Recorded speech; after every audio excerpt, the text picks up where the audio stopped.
Hey there guys, how's everyone doing tonight? So this is me first stream for quite some time, so you might have to bear with me a little bit while I get used to how things work on Twitch again. It's been quite a while, like I say. I've been getting set up over the last couple of days, so hopefully everything works out alright. If there's any problems with the sound, just talk to me in the comments, in the chat area. Any issues with the stream itself, if you can let me know, that'd be wonderful, because then I can correct it for next time. And yeah, just enjoy the save. We're at the end of my York City first season. Anyone who's been following will have seen pre-season. You'll have seen me go through transfers, my tactic, all that sort of stuff. We'll touch on it a little bit tonight, but this is actually about the end of season number 1. So what have we got? Coming up tonight, first of all, is Notts County, the second leg of the FA Trophy. If we win, simple matter of fact, we're through to the final. We won 2-1 in the first leg. And like I say, we need to win or draw, and that'll see us through to the final. And then I've got the final 4 games in the league, which, to be honest, are kind of pointless. We're already promoted. Sorry for the spoiler, anyone who's looking forward to reading that.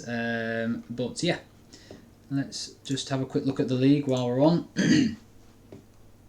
So as you can see, 97 points. We did very well. In terms of average ratings, most of my players are in there. Umberto Otranto will be having a look at some point tonight. He is a fantastic little player.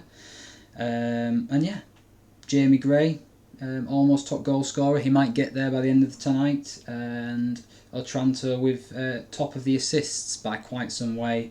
He takes my set pieces like free kicks, corners. So you would expect him to. You would expect him to be up there, especially with a side like York.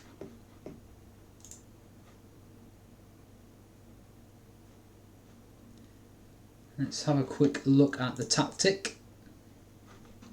So it's a simple 4-1-3-2. I say simple, it's got a few peculiar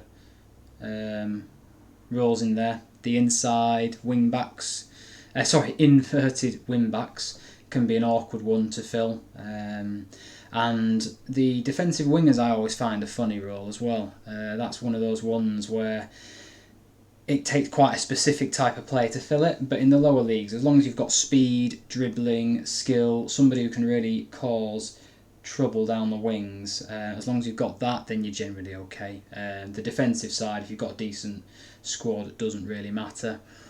The thing you probably need to know for the upcoming game against Notts County, I've got players cup tied, unfortunately. I've got Tom Allen, who doesn't really matter, but Atoyi, and I can't even pronounce that. I'm not going to try.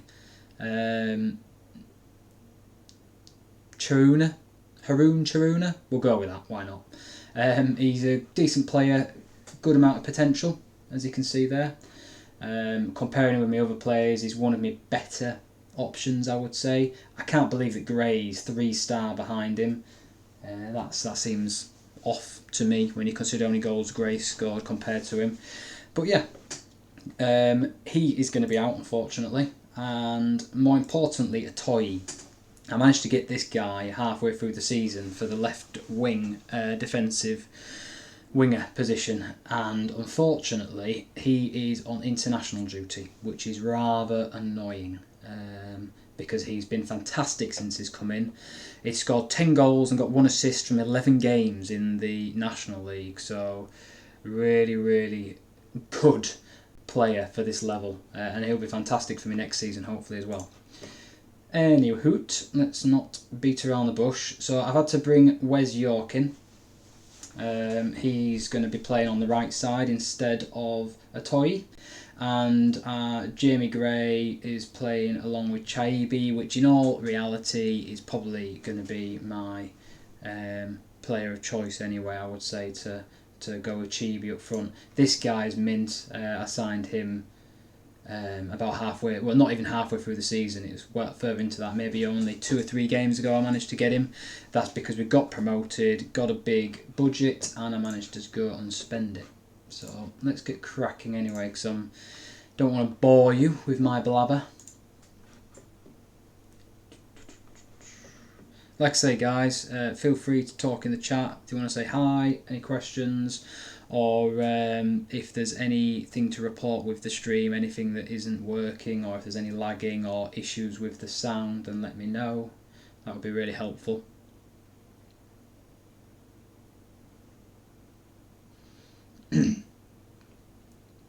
So we've got Notts County now. They are in the league above me.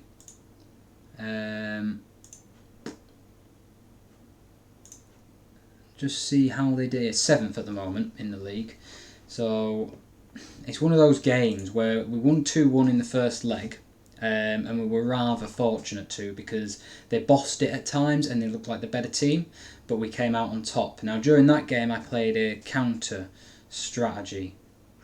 We're at home now. We've got the lead 2-1. Usually in this scenario I would definitely go with attacking still, even though they're a league above me and they're a decent team.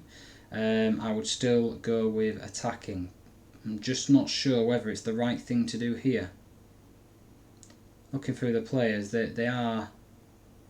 I mean, we've got some cracking players, probably way too good for the level I'm at, but they've got a decent squad. Looking through that.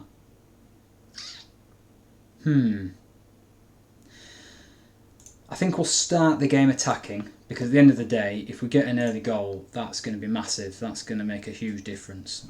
So we'll start in attacking mode, mentality, sorry, and I will see how it goes. If I feel under pressure, we'll switch it. Otranto, he's my main danger man. He is technically fantastic, really good passer of the ball, but what I really like is those mental stats. He's just across the board a solid player.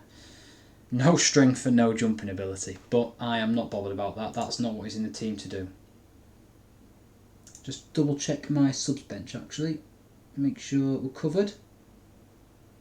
Yeah, cool.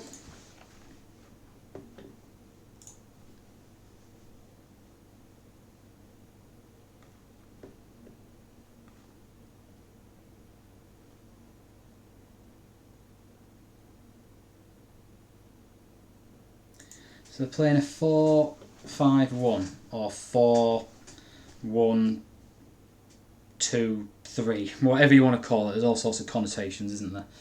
Or 4. I don't think I've actually come up against that formation too many times this season. Could be an interesting one. I've come up against it in different saves, but not in this lower league one. So, in fact, let me just double check. I've only got it on key. Let's switch to extended. Like I say, guys, it's been a while since I've streamed. I've done some testing, but in all reality, I won't know until there's a few people watching the stream how the quality is going to come across on your side. So if you can just do me a favour and let me know if there's any issues at all, it would be very helpful. Not very many highlights yet. That's the one.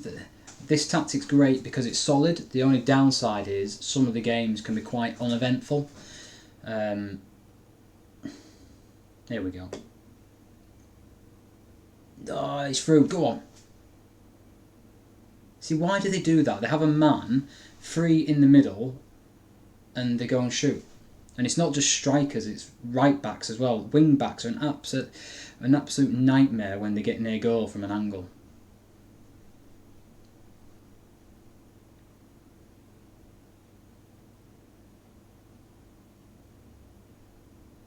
Go on. Oh.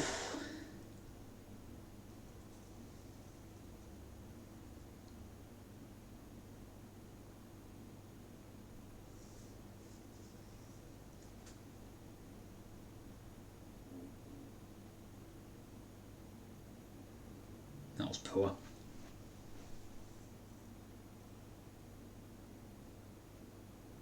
They've got quite an old team actually, so you never know. Maybe and when you look around here, their condition is quite low in areas. That might come through towards the end of the game as well. I mean, at the moment they're showing absolutely nothing.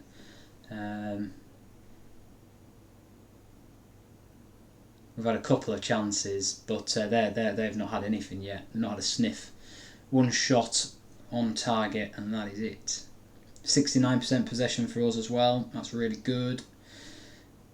Yeah, all the stats add up, so no complaints there. What I do want to do though is Keller Dunn's got a booking. We don't want to be getting a red card because that could really screw the game up.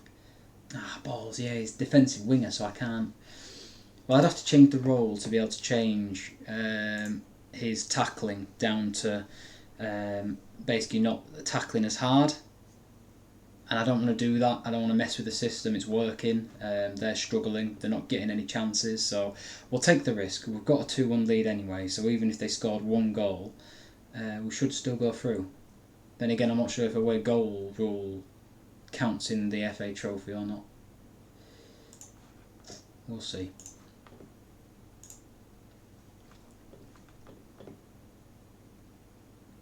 Go on, get a thud in.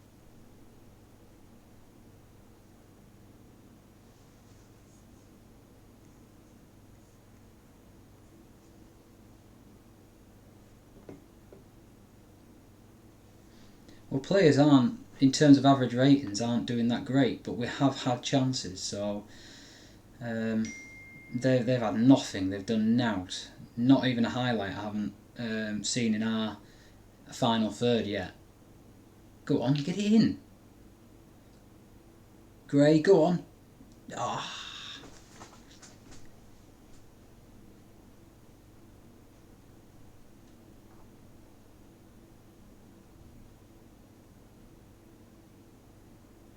Oh, here we go.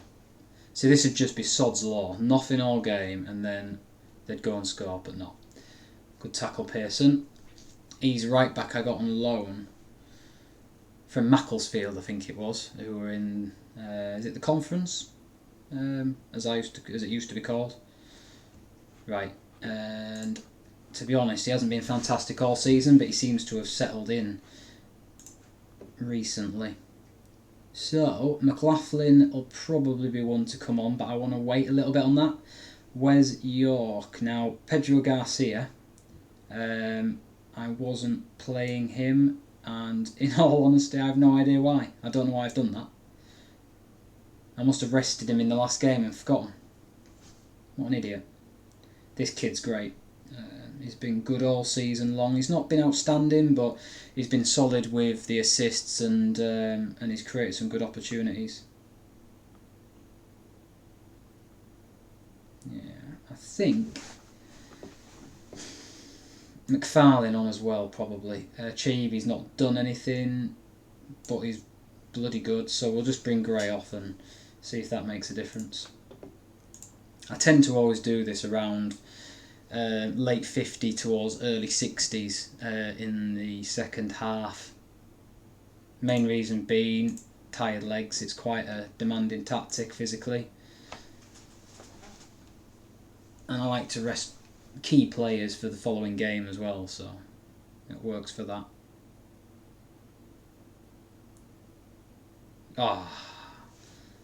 I'm glad I took you off. Rubbish.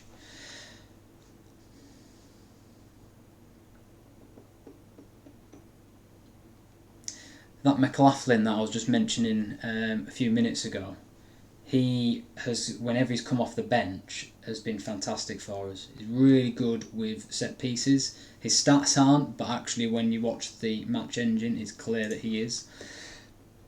And as a super sub, he's been awesome because he can also double up on the left side as a defensive midfielder, and that's his natural role as well over there. So he's been really good for me. I will show you exactly what I mean once the game's finished. We'll get this over with first.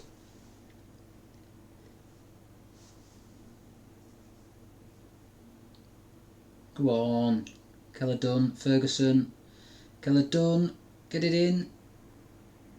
Ah, nearly. I think it's pretty much game, set and match. They've created nothing at all. Ah. I can't see that changing, in all honesty. And Zeke, come on, you can do better than that. If they score now, this will be very awkward. Ooh.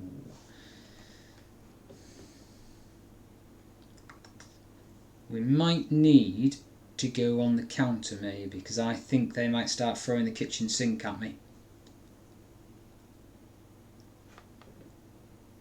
This is the problem, it only needs one chance to go 1-0 and all of a sudden it's a bit awkward. You see that getting another chance now, we've got a yellow card as well, so I want to be careful here because the last thing I want is to have a red card. Let's get you.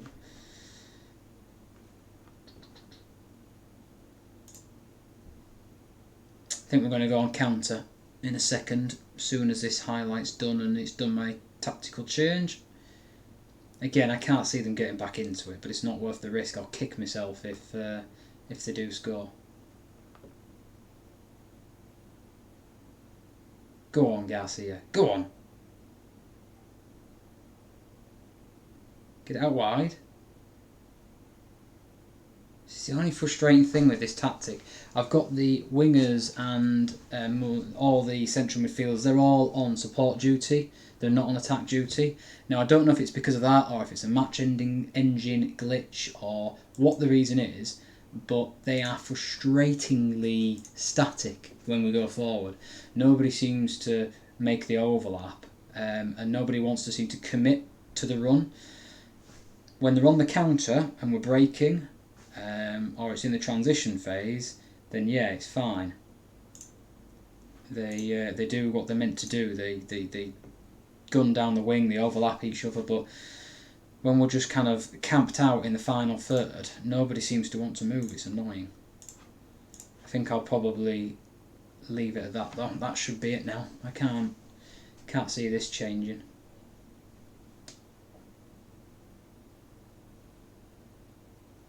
Chaibi, go on, get it in. Garcia, good save.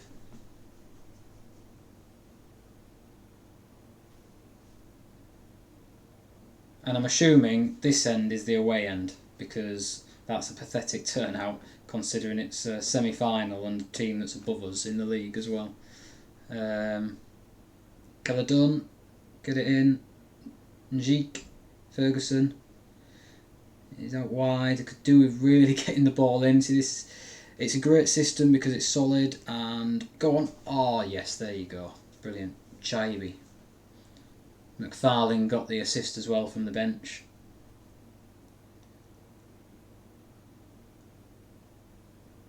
That was a lovely little move, that, in the end. I don't know what their centre-back was doing. I've seen quite a few people getting really annoyed with the match engine, and I can understand why, to be honest, because it must be frustrating when you're on the wrong end of those cock-ups from the players. I've not personally had too many issues with it. My tactic's been solid so far that I've been using. Go on. Yep, so I've not had any issues, but I can imagine if you've not got a very strong defensive system, the constant pressure that you're under, you'll be seeing centre-backs making all sorts of errors, especially at this level. I know Trecartista, or FM Trecartista, he was under. He runs a YouTube and a Twitch channel, and he's been getting very irritated recently with his York City save and with the terrible defending. Just centre-backs moving randomly, walking away from the ball for no reason. But in all fairness to SI, this is probably one of the better beaters we've had, I think. So I don't think we can really complain. Well, that was a good result. I'm happy with that. 1-0. Yeah, we didn't light the league up. Yeah, we didn't light the game up. I know that, but at the end of the day, Notts County aren't a bad team at all, and it's a cup game. They're always a bit of a weird one in terms of performance.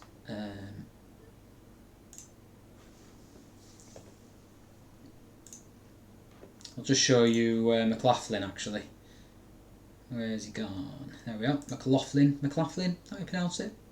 So, central midfielder can also play on the left side of midfield in a variety of roles. And like I say, he has been awesome for me. So you can see he's come off the bench 30 times in total. He's started 11 games. A lot of them have come in the cup and in against lesser teams. But he's actually got all of his goals and his assists from off the bench. Generally when he started, he's not been that fantastic, hence why I haven't kept starting him. So 13 goals, he's not bad going at all. And actually I'm surprised he's not had any assists, they've all been goals, so that's interesting. I hadn't really spotted that before. Quite a hefty wage at £750 per week for the player he is. He's not exactly a spring chicken at 29 either.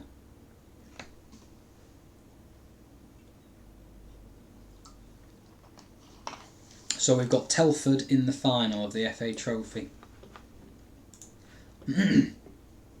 I think in the FA Cup I was hoping to have a decent run in. Unfortunately, that didn't happen. I think we got to the first round and we went out to Peterborough, I believe. In a very tight game, but still, I think it went to... That was it, it went to a replay. We dominated the replay, but unfortunately went out on penalties in the end, which is frustrating.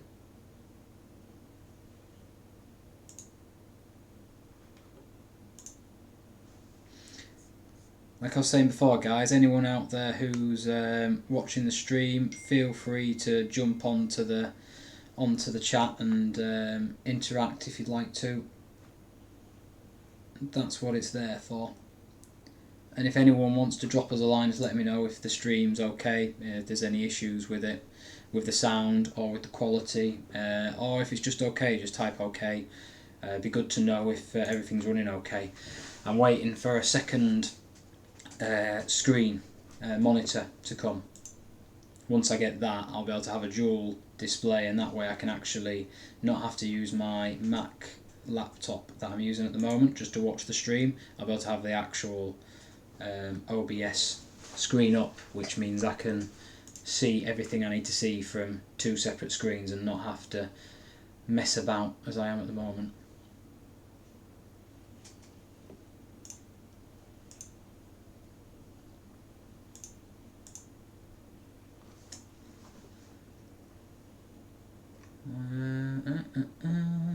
Yes, I think you can all go for me.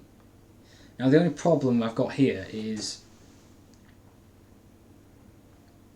I spent an awful lot of my budget on one player already.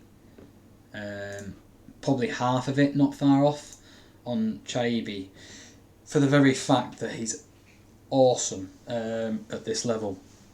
He should not be in the conference leagues at all. To be honest, I think he's even probably too good for League 2 sort of level. And I had the opportunity to sign him for £0 and £3,500 per week, which is a hefty wage. Even though I'm going to be a division above next season, it's a hefty wage for a conference player. But he wanted to move, and I thought, if I don't get him now, I'm probably not going to have the opportunity to get as good a striker as that again. So I need to be very careful with my squad, because I've eaten into that wage budget already. Now if I let a load of players go, yes, I'll be getting some money back, but all these players I'll be seeing leave the club are on maybe £500 to £900 a week. Any players of the sort of quality I'd look for coming in, they're going to be at least £2,000 a week, £1,000 to £2,000. So I'll probably end up not gaining very much to be able to bring in replacements. Not to mention the transfer budget. I've really steamed through that as well, trying to get Chaibi on board with his signing on fee. It was quite a chunk of money. So talking a lot of bollocks, but basically what I'm saying is I need to be careful that I don't leave myself short for next season. McFarlane is my kind of fourth striker really now. He's only on 500, so I think it's daft to let him go. Let's have a look. Yeah, see if we can get him down to nearer what he's still on, that's a no-brainer to me, keeping him. I'd rather not give you any money because I've got none to spare on that side. Let's get rid of that. What's he on again? 500 and something it was, wasn't it? Yeah. Well, there's no promotion clause in there, I don't think, so I'm happy with that as well because it means I'm not going to be costing myself when we go up officially. Okay, I'll give you 700. There we go. That'll do me. Yeah, I think that's a wise decision. He's 23, he's still young. He's a good player for most sides in the division above us, I believe. Yeah, once we get beyond that, yeah, he's probably not going to be good enough, but I don't want to lose him for next season. Alex Kempster, I think we'll let him go, probably. Yeah, I've got too many players on that side, so that's fine. I could do with replacing Wes York anyway. He's not really bad, but he's not good enough for this level in the division above. Gassi is still going to be playing. I could probably do with finding another right winger, really, I would say. And the rest are kind of irrelevant, really. I need to be a little bit careful at centre-back because I don't really want to have Joe Tate on for another season at £750 a week for what he is. But at the same time, I've got one centre-back of mine who is on loan, so I'm going to end up losing him. Yeah, I'm going to have to be careful there.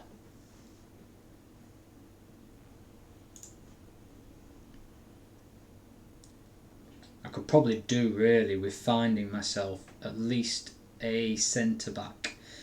Tyrell Warren would be mint, but he's not available unfortunately. I missed out on him. And his contract doesn't expire until next season, so he's a no-goer. Navarro. I tried to get him, but unfortunately he chose Shrewsbury. See, Joe Musker, his contract's expiring. And I could do with a left back, I think, as well as a right back, really. In fact, I really need a right back. Johnson's not available anyway. That's a shame. Ooh, who are you?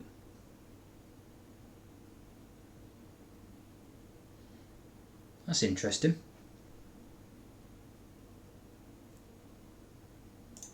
Odosini. But it would go straight up to being one of my best centre-backs, according to the scouts.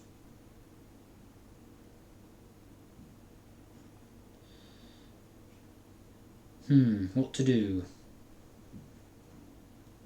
Decent jumping, he's athletic. I really like athletic players, especially fast centre-backs for the tactic I'm using. He would be a really good one to get on board, so I think we'll stick him on the shortlist because I don't want to miss out when his contract does run out. What's he on wage-wise?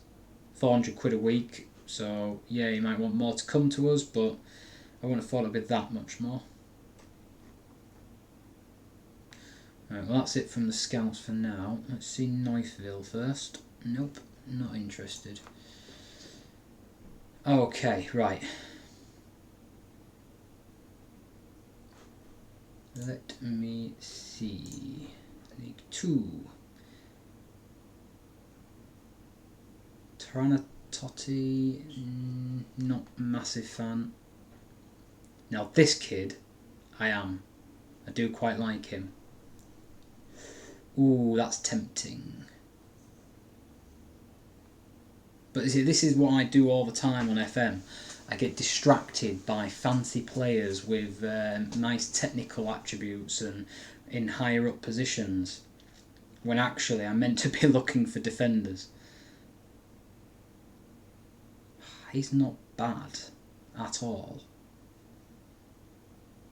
This is the really difficult thing with lower leagues. You've got to be careful you don't overstretch yourself too early on, because there's always better players come up that you can sign. Let's compare him with Orsini. Yeah, so physically he's a bit better, but Orsini's, yeah, he's a much better player all round, so I think we will wait on that one. Ooh.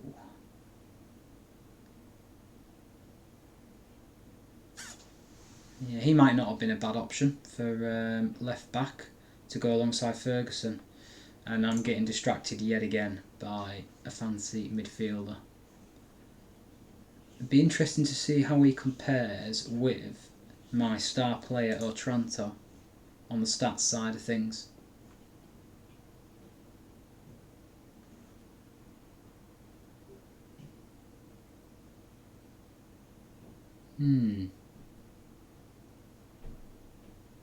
Yeah.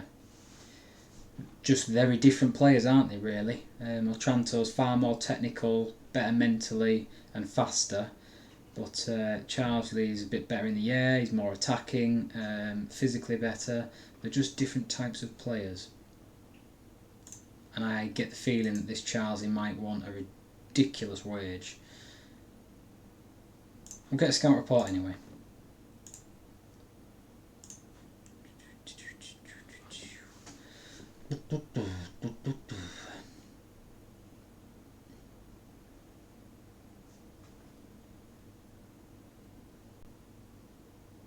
See, I told you I get distracted all the time looking at midfielders again, aren't I? I'm not meant to be looking at midfielders, I'm meant to be looking at centre-backs, and I'm meant to be looking at full-backs as well. Then again, I do need a right-sided midfielder, in fairness. I love it when a player's on an amateur contract. That is what it's all about. He's not very fast though, is he?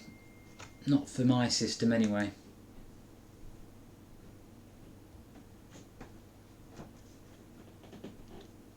I think we'll park that one. Wilson Nishaw, no. McKee. He's not bad. Mesber, here we are, 22-year-old centre-back, this will be interesting. Not sure on you. Nikate. He's quick, but that crossing's awful. That would just do my head in. Game in, game out, seeing the crosses just float over the top of everyone's head. Alex Pike, he's quick. Again, terrible crossing though. Yeah, I don't know. I don't think there's anyone there that's really drawing me in to make an offer.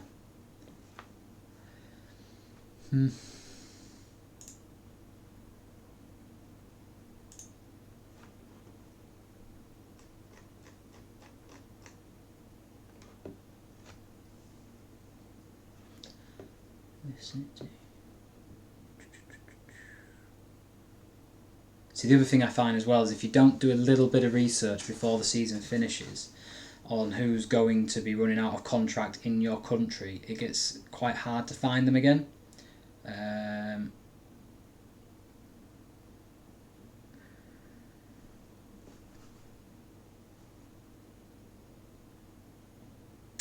It's a shame he's slow. Then again, he wouldn't be playing at this level if he had any speed.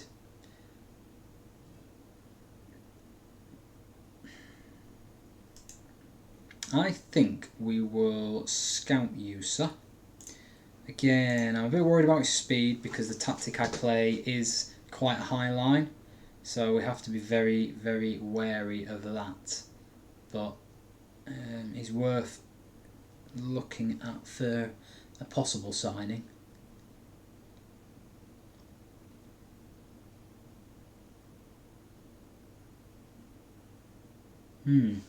Yeah, there's quite a lot of players there. There's quite a lot of players, so let's try and filter this out a little bit. So if we go for centre back, we have got the last 4 games, I think it is, of the season to get through. We're going to jump straight onto that very shortly. I just don't want to get caught out at the season's end in terms of players and free signings. I need to make sure that I kind of got some of my deals wrapped up so that I'm not left running around like an idiot trying to cope with the scrag ends of the transfer market, which is what you end up with. Yeah, you see, already that's filtered it right out. Just goes to show.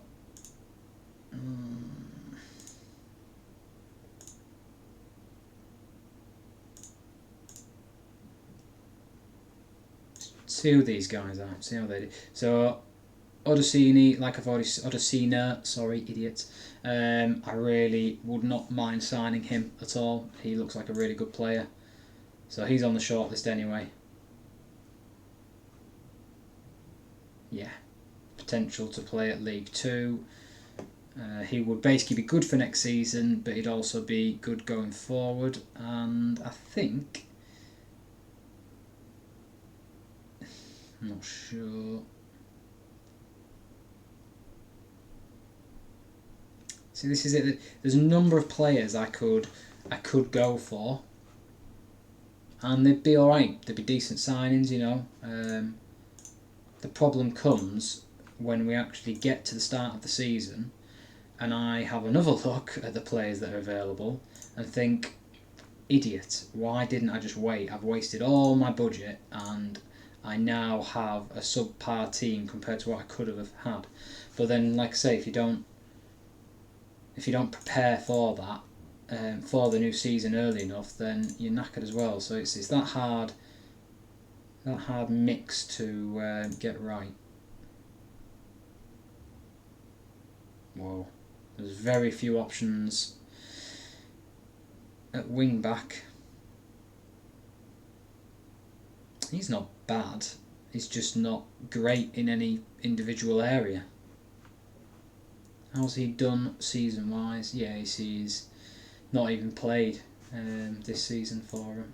He may have been injured, possibly, but still, it's not a good sign.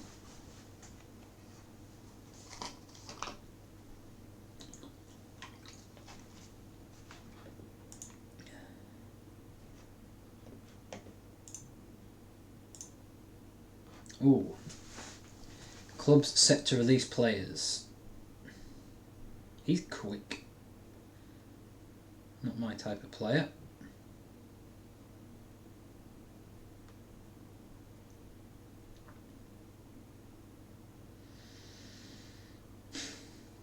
No.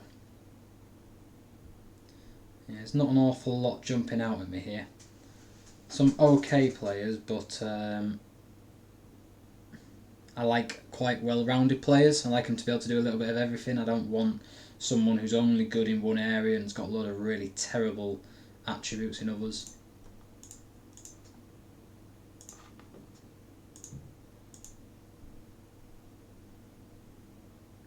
As you can see, we're in debt a little bit, unfortunately, 45 grand's worth, so that's a little bit irritating. Doesn't leave us much wiggle room to be talking to the board about the transfer budget nor the wages. Bruised heel, are you serious?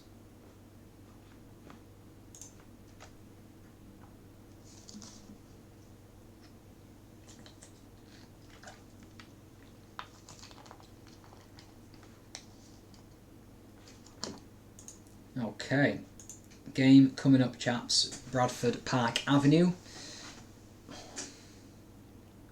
We are the home team. We should dominate, although I always find towards the end of the season, when you've won just about everything and the season's all done and dusted, you're promoted, there's nothing else to play for, that the games don't always go the way you think they're going to.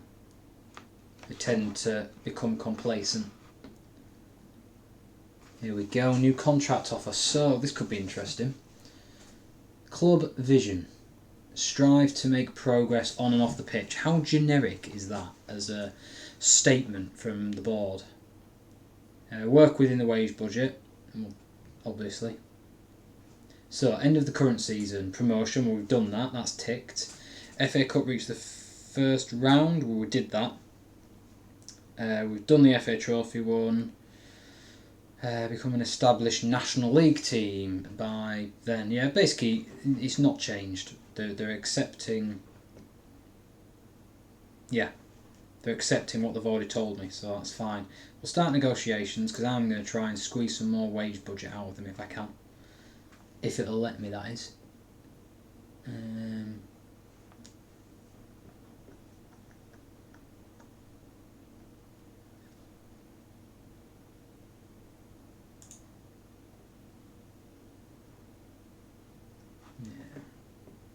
Tell you what one. Add clause. Nope. We'll come back to that later. I'll agree with that anyway. I'm not going to leave, am I, after the first season when we've had such a good one and I've built a decent team. Couple of weeks of green out, that's not an issue. That's fine. Can't be asked with the press. Let's just get to the game. I'm sure that's what you all want to see.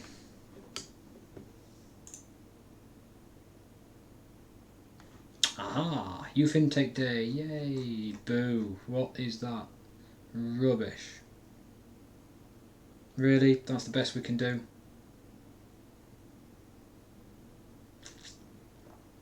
No point in even looking at that based on those star ratings there. Absolutely waste of time.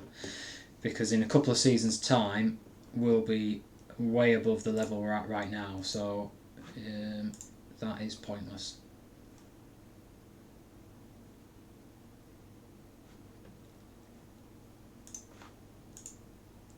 Right, here we go. Bradford Park Avenue. Where are they in the league then? Let's have a quick check. Relegation. And to be honest, it looks like they're down. So they're playing for now, we're playing for now. This could be an interesting game.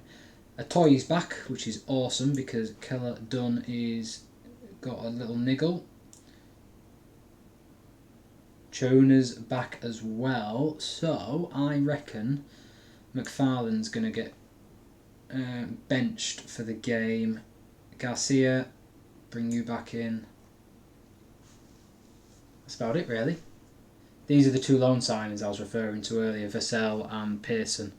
Vassell's going to be a big loss because he has been excellent, really good in the air, just a good all-round player as well. I'm really keen on him.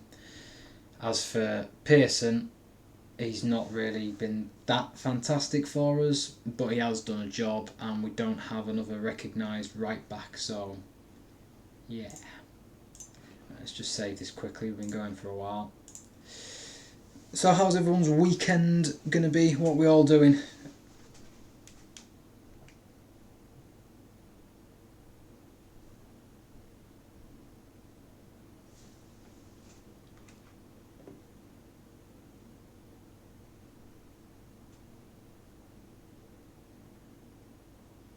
It's a terrible run of form they're on as well. Lose, draw, lose, draw.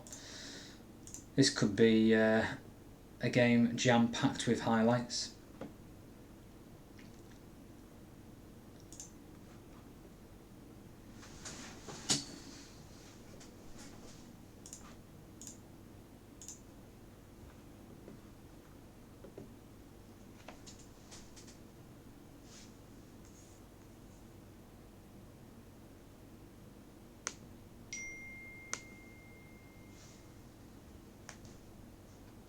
Go on.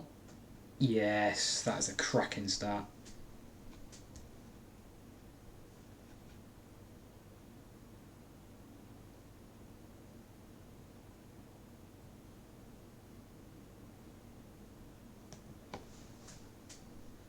Chaibi, interesting to see how he gets on next season at a level above. Now obviously it'll come down to other players as well. We can't just put all the pressure on one striker, but at the same time with attributes like what he's got, he should be absolutely bossing it once he's settled. Really good all-round player, and I do like a technical striker, someone who can pass the ball and get the ball down and play with it. It really does suit me and the system quite well.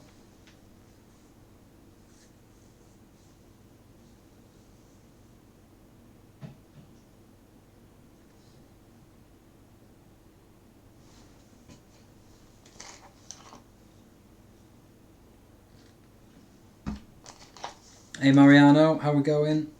You alright, mate?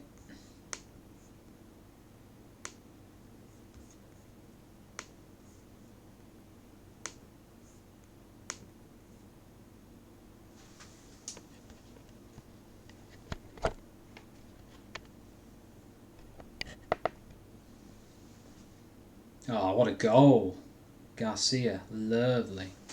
In off the bar.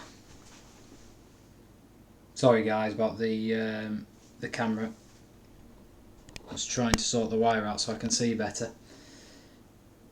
That was a great goal, nice little overlap from Pearson, and then boom, straight in. See, it's only his 5th goal of the season actually.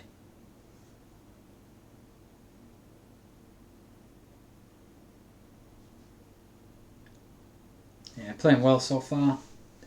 Like I said to you, this is going to be a pretty straightforward game really. You can't get much easier than Bradford Park Avenue.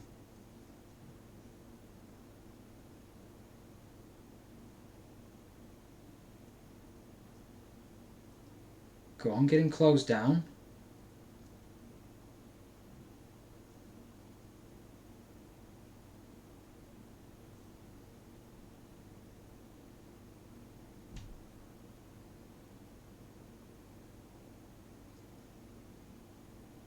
I've still not really worked out set pieces properly yet this year. I've seen a few people mention near post corner set piece as quite a good one to try and exploit, but I've not had a play around myself, probably because I've been winning games, we're doing really well, and I don't want to mess around with a system trying to make it better when it already works, because sometimes by doing that you can end up breaking it. There we are, ease off tackles, there we go.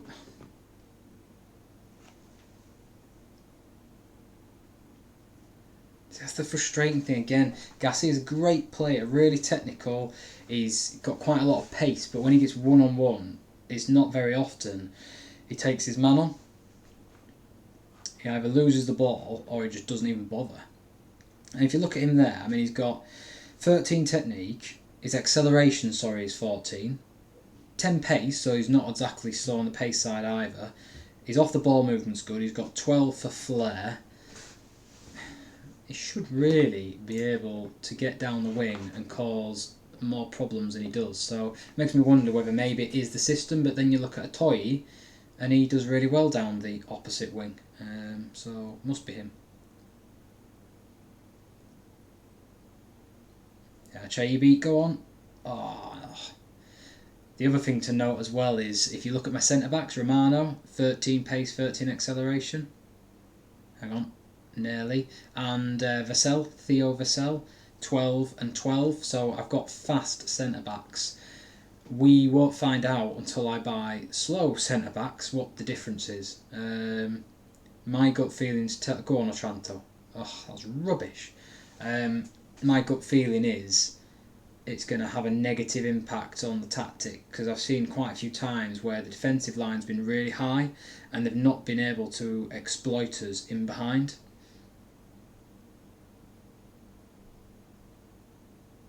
But I think that'll see there, that ball over the top. They nearly got in there, but it took quite a lot of effort for them to get to that position. My gut feeling is if I ended up with slower centre backs next season, for instance when Vassell moves back to his parent club, assuming I can't sign him because I think his contract's not going to be out of date, I'm going to have issues then with speed, because I can't see me being able to get another centre back as fast and as good defensively as what Vassell is. I'm talking bollocks, sorry, I'm trying to make changes while I talk, so think we'll leave it at that.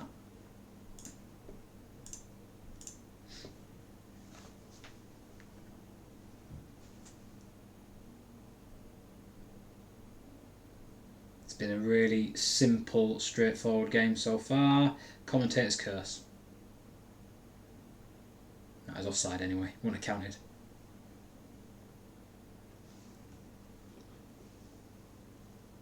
I think I'm going to have a quick look at how people's condition is, because I've got one more sub I can make, and it'd be silly not to make another change to a key member team. Oh, do you know what? I was just waiting for that to nestle in the back of the net. That would have been a stunner. Yeah, you see Pearson's looking quite tired. I'll bring him off, I think, because my wing backs do get tired rather quickly. He's going off. Is he? What happened? No, yellow card. It's a shame.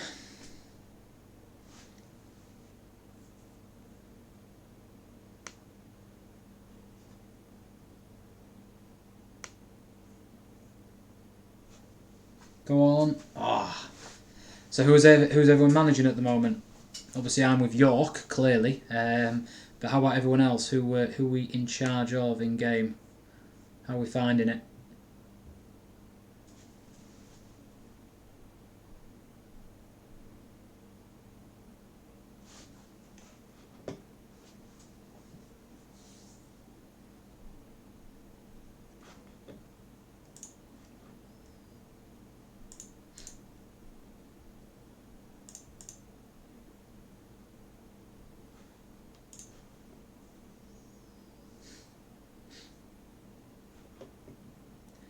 Difficult really, because it's right at the back end of the season, only 3 games to go after this.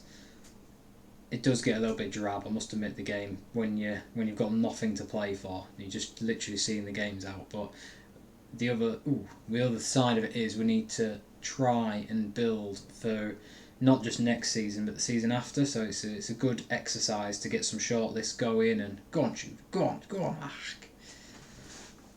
He's a funny player. Sometimes he's mint tuner, and then other times he's awful. But I guess that is reflected a little bit in his attributes. You know, he's quite an electric player. You look at that acceleration, pace, and his agility. Go on. You see, I thought McLaughlin. There he is again, off the bench. What was I saying earlier? Always scores off the bench. Mr. Reliable. When you need him, he comes in. That was a great goal, that. Not the best defending on their side. How many times do they want to try and tackle? But I ain't bothered. It's not my team. We will take that all day long. Otranto with another assist. That'll only cement his place at the top of the charts for... What was that? For assists for the season.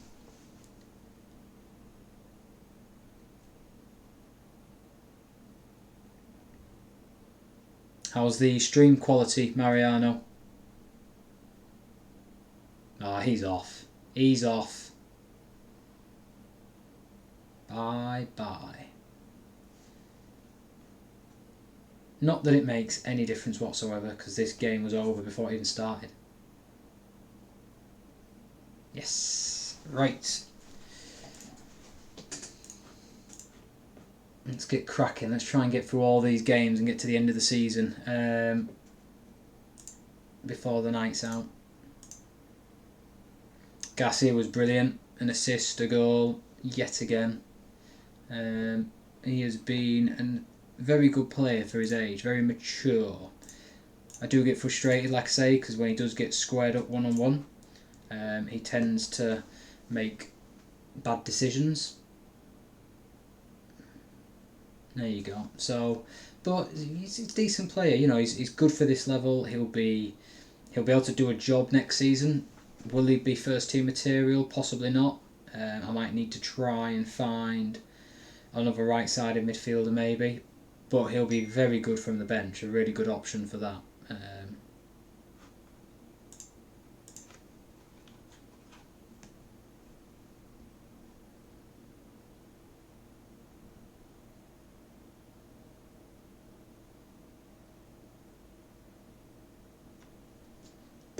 Thanks for the email, Mariano. Cheers, mate.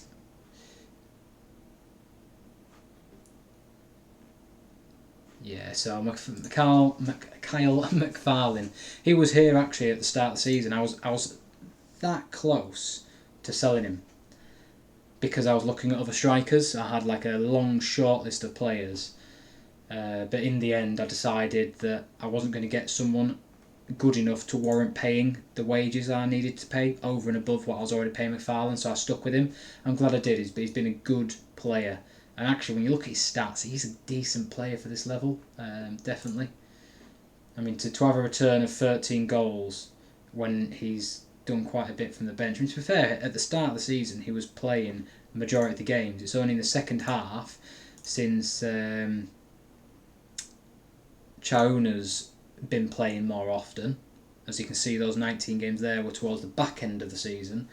It's only then that he kind of got dropped from the team, and it was a little bit unfair on McFarlane as well, because he didn't do anything wrong. If anything, he could be more consistent than Gray. It's just when Gray did score, he scored a couple of goals rather than just nipping in with one. 21 goals for the season. That's a good record. I managed to get him on a free transfer. He used to play for Stevenage. Excuse me. Very good player though.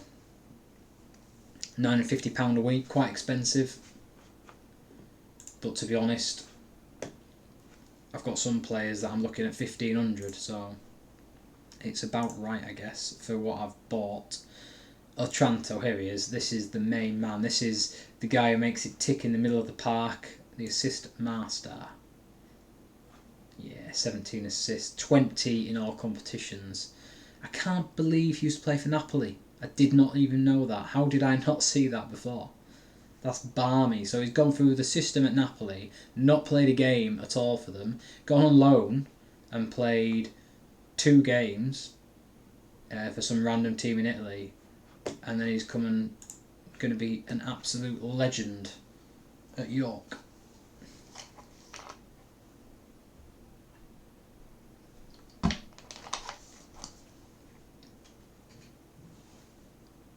So tonight's stream is going to be for the back end of my first season with York. Sunday night I'll be streaming again, and I would say we'll either be towards the middle of pre-season or the back end of pre-season, ready jumping into the second season. I am still going to be doing my stories, the written stories on Football Manager stories, so don't worry, those who enjoyed reading those, they're not going to stop. I just really fancied streaming again, to be honest. I play the game anyway, so if I'm playing it I may as well share what I'm doing with people.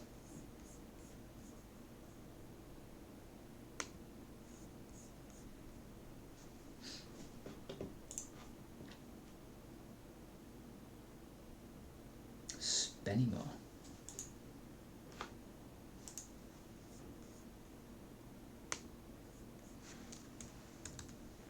I'm not seeing anything coming up in the chat, guys. If that's because people aren't feeling very talkative tonight, or they're just not really interested in interacting, that's perfectly fine. We all watch these streams for different reasons. If it's because there's an issue with the stream, then please do let me know. Or if it's because there's an issue with the chat, then again I could really do with knowing about that, because it's gonna end up wrecking the stream. I'm just double checking something. Yeah, no, if there's any issues anyway with the stream, then you can go on, you can either catch me via email or on Twitter and Facebook. Just go to our Twitter and Facebook page and leave us a message or comment on one of the posts and let me know. That'd be very helpful. So, Charsley, currently operating at League 2 level, could be good for League 1, they say. Shall we have a look?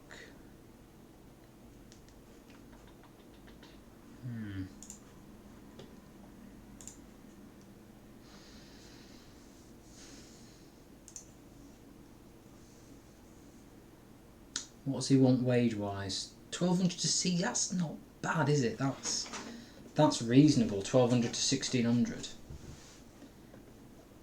lack of determination, hinder him in certain aspects, situations. Yeah, he's not my type of player personality-wise. That's the only other thing. Too determination. That's quite a big no-no, really, for me personally. It's a shame because he's great across the board everywhere else. He's the sort of player I would probably use, but I think we'll wait on it. I don't want to go spending budget that I don't need to right now.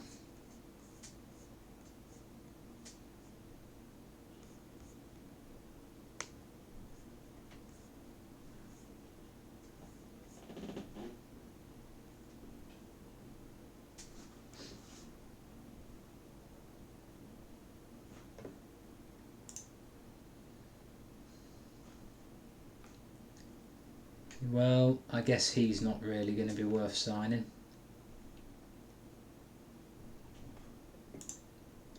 Oh, that's annoying. Fuck's sake.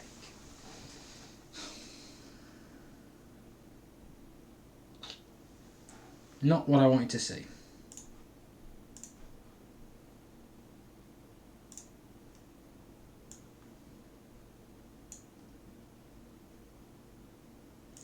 So we've got the FA Trophy final coming up as well, which should be a good one, after beating Notts County at the start of the stream. So we've got 3 games before that, so we'll rattle through those really quickly anyway. There'll be no issues there whatsoever. What are Telford doing? Yeah, you see, the crap. How have they even got this far? It's ridiculous. Well, we should be winning 2 trophies come the end of the season, but we'll see. If you guys are watching on Twitch, don't forget to give us a follow as well, because at the end of the day, that's the best way of being notified when we've got future streams coming up. If you're the sort of person who uses Twitch, then I would highly recommend that, because it is a great little app. I must admit, I do enjoy watching streams while I'm playing. Literally just have it on in the background. It's nice to have another voice in the room, as daft as that sounds, while I'm playing, especially if I'm on my own in the house.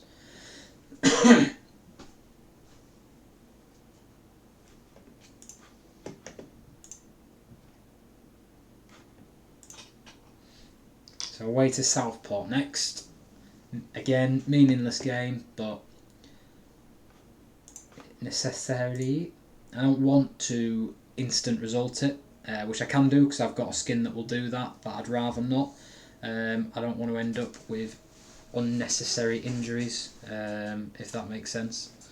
Let me just tilt the camera down a bit. Yeah, I don't want to end up with unnecessary injuries as a result of not managing the game myself and maybe taking someone off who's struggling for fatigue or potentially got an issue. Not that I don't completely trust my useless assistant manager, who I couldn't replace and ended up having to stick with.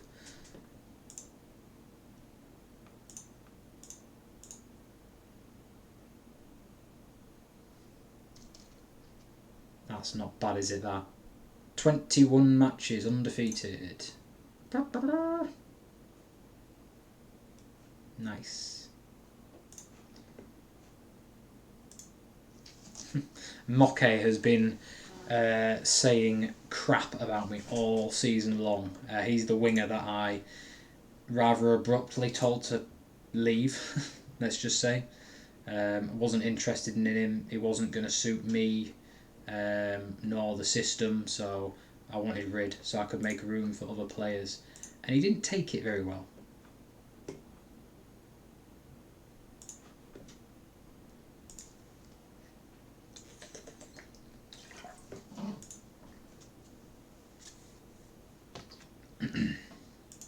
Southport.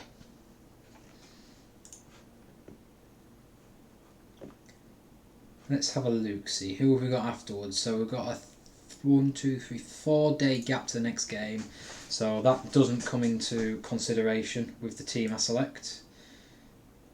Kempster back out because we've got Keller Dunn in. Keller Dunn at the start of the season was absolutely brilliant for me. his dribbling and his speed and his flair and determination were fantastic, but his finishing as well. He seemed to be scoring for the first 3 games, I think it was, and then he just went quiet and didn't do anything. He's had the odd assist since, but really, I've been disappointed since probably the first 4 to 5 games, I think. It's almost like the match engine just worked him out, and he's not been the same since. So anyway, I ended up getting a toy who's been very good since coming in. Which you'd expect looking at the attributes. I mean, 14 for dribbling, and just some of the attributes he's got are crazy for this level. They really are. That's that. Right, cool. Let's crack on, shall we? Don't think I need to make any... This is the hard thing with streaming. You talk and talk and talk because you don't want too many silences. And then you end up losing track of what you're doing. And saying.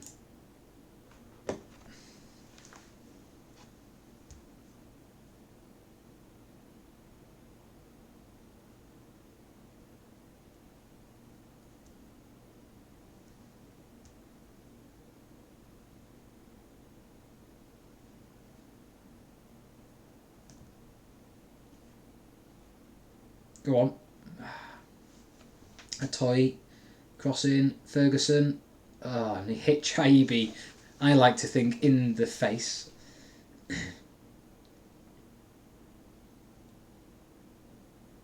Yes. See, that's what happens when you have to play a 33-year-old DMC after having a really athletic, shall we say, DMC who's just got injured at the age of 23.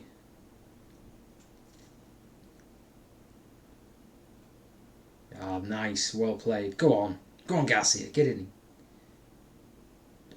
A toy.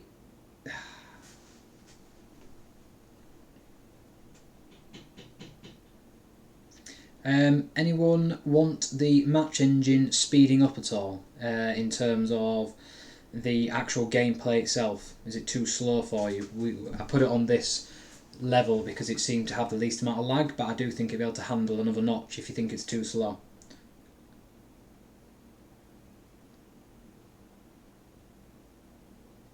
Ooh, that was close.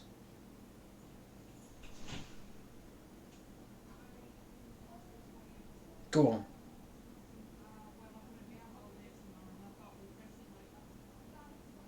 Go on. It's congested in that box.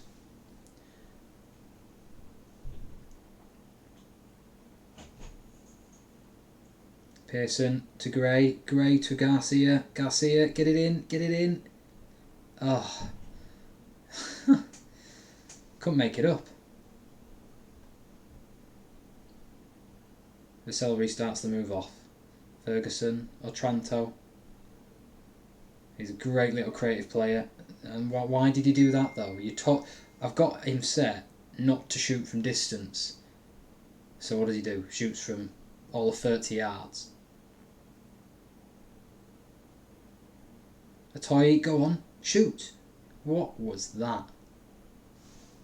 Useless.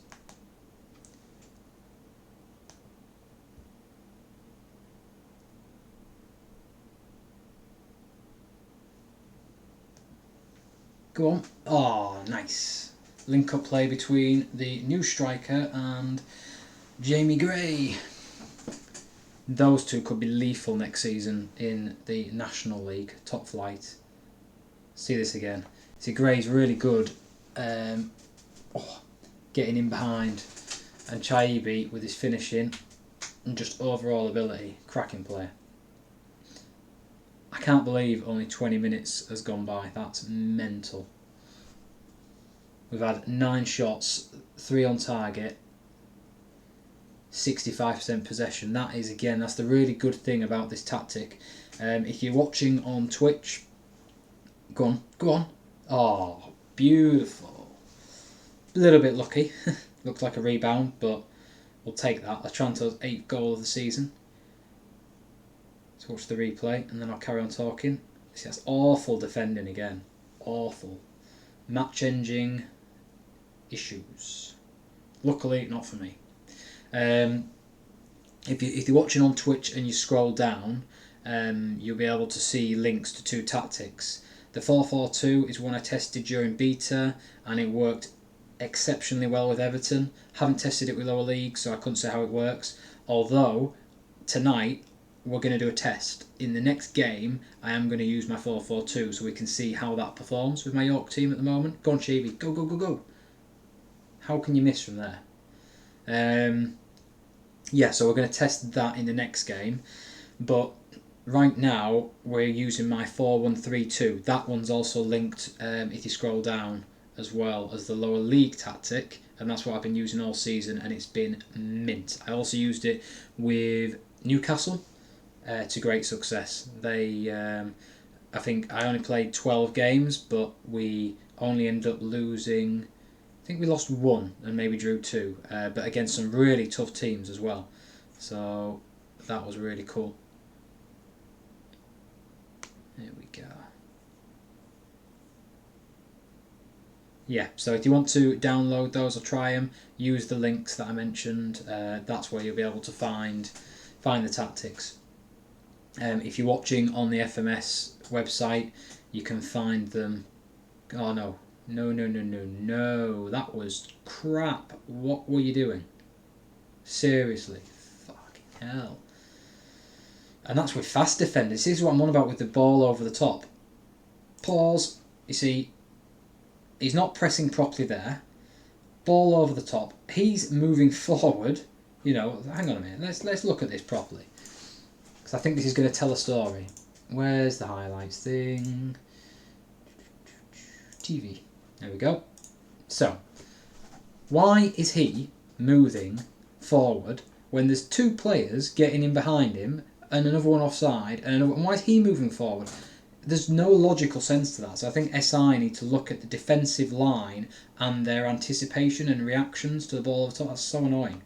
It's not relevant because it's not going to cost me, but it's almost like the ball's gone over the top and he's not recognised it's happened until it's landed at the striker's feet. Now, I know a lot of people are trying to exploit that in their own tactics. It's easier said than done. This tactic is more possession orientated, so it doesn't really do that. I'm kind of happy about that, because I personally think SI are going to bring out a new patch, probably sooner rather than later, to address this defensive line issue and the fact that the balls over the top are still happening, especially at the lower leagues where there's poor decision making involved. Now, you could argue, is that not realistic?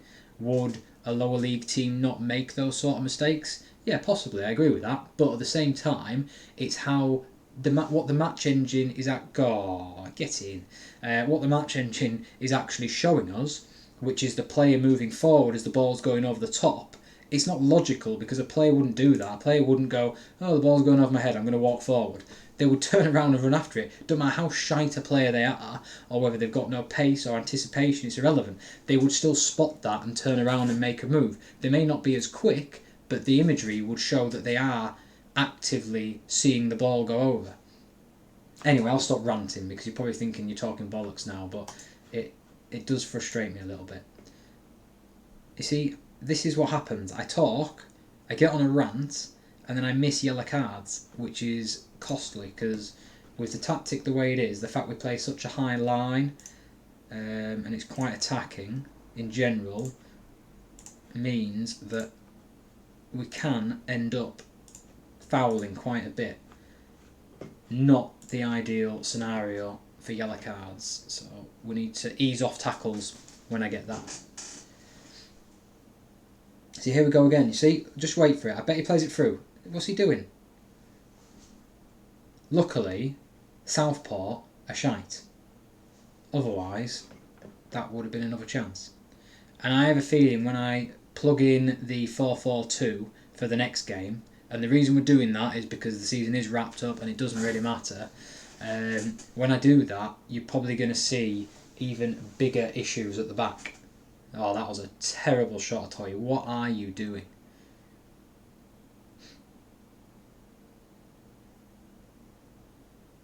Chaibi running through. to Pearson. You've got Garcia on the right. What are you doing?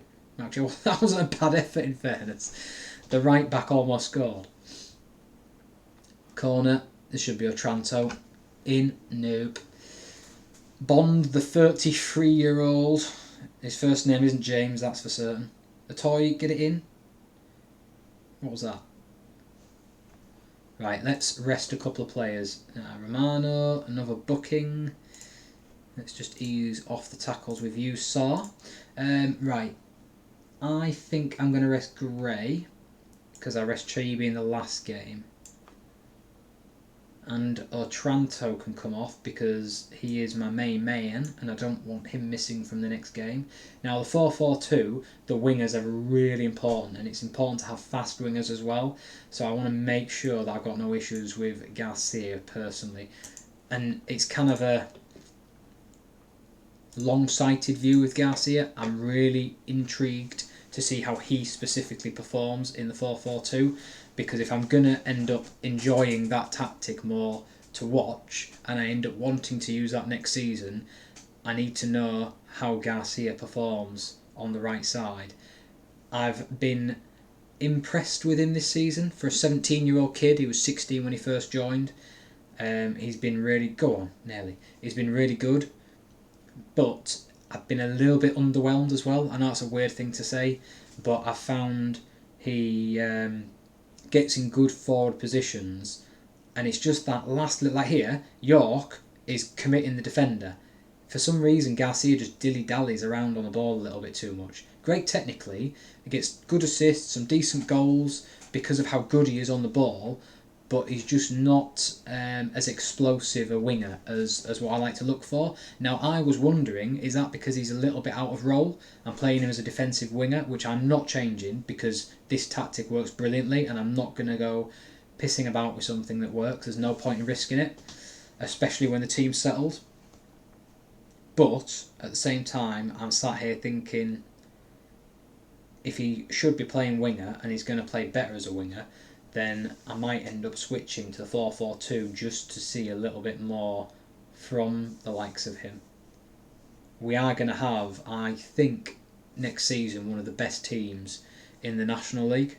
So I want to make sure that I've got enough players. What are you doing? Right. I'm talking bollocks, sorry. Right, so 2 games to go, guys. I think we're going to go 4-4-2. Then again, that's away from home. It's a crap team, though. And we've got Gateshead at home. And then a massive break. Jesus Christ. Okay, guys.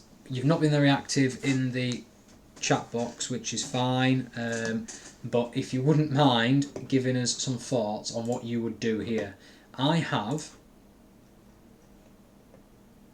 from the 25th of April until the 17th of May, from my last league game to the cup final, would you arrange a friendly, or try at least and arrange a friendly? I don't even know if that'll be possible, to be honest. I've not really tried.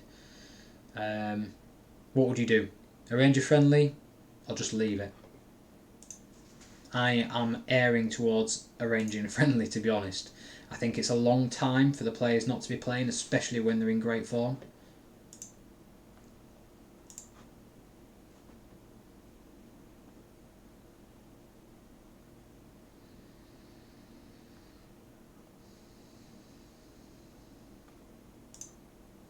We're going to try the 4-4-2 as well. It does suit some of my players better.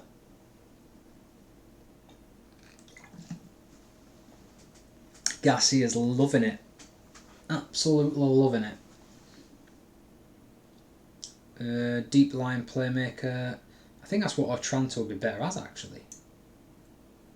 In theory. But he's on a support role, so I think we will probably go with that. And it means I've got room to get a more creative central midfielder in, which would fit the bill for someone like McLaughlin. So we'll see. We'll see who's fit and who isn't when it comes to the game itself, I think.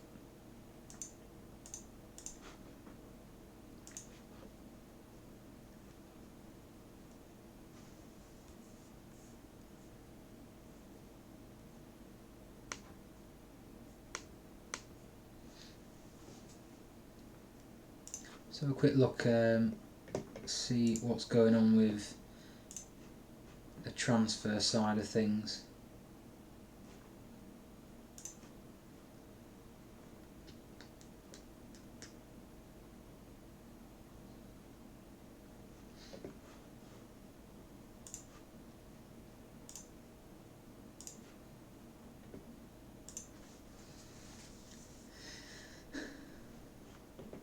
I'm going to struggle to find someone to replace the centre-back I've got on loan from Mansfield. I'm definitely going to struggle to get someone with the same sort of pace and, well, just all-round ability, really. Denise, this guy isn't bad, in fairness. But again, he's not to the level that I want, really. To compare him with, for instance, my best owned centre-back. Oh my god, that's a long list. Where is he? Romano. Yeah, you see, Romano's way quicker. Attacking's irrelevant. Vision, for me, is irrelevant, really. So technically they're the same. Tenise is better aerially. Romano's better mentally and defensively. So, yeah, I'm not sure on that.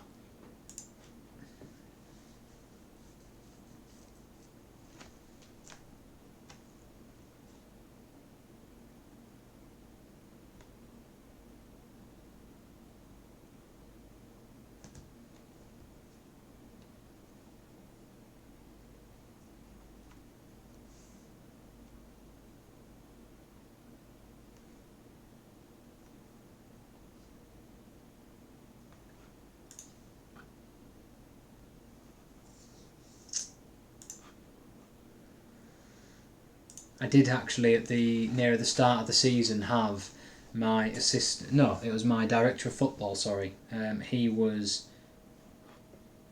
doing the hiring and firing of staff, and I kept wondering where's my wage budget disappeared to. I couldn't work it out to save my life, and then I realised, fuck, it's gone on a load of bollock staff members who are terrible. So I had offloaded a load of players. Well, not a lot, that's an exaggeration, but quite a few players who were decent quality to try and free up budget to buy even better players, and then they went and wasted it on shite, basically. I'll show you what I mean. What am I looking for here? Yeah, I think it was, for instance, oh, there we are. First of all, he went and signed this guy, a sports scientist. Who else did he sign? He signed this scout, I think, as well, Josh Greenwood. It's just players where you look at them, you think, right, so that's 325 quid gone there. The sports science, 375 quid there. I think he signed that head of sports science as well. Although he's not even on a wage apparently, so that's not relevant.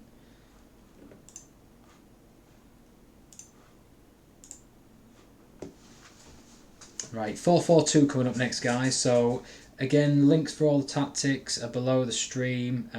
That's on both the FMS website and on Twitch. You can see them in the descriptions below the stream itself, if you want to go and have a look at those. I'm loving this skin, I must admit. It's really good for streaming. It won't be one that I'd use for the... won't be one that I'd use in general for my player profiles and stuff like that. It's just a bit too busy in the profiles themselves, unfortunately, to be doing that. So I won't be heading in that direction, but definitely for the streams I think it's a nice clean skin.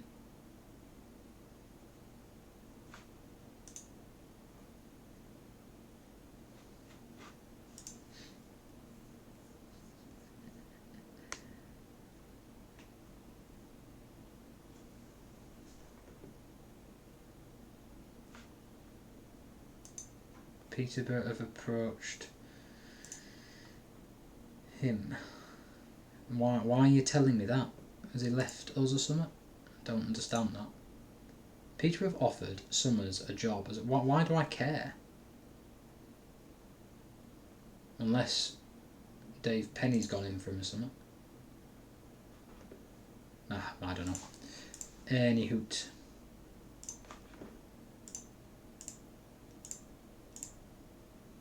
Here we go. Right, 4-4-2 test time. This will be interesting.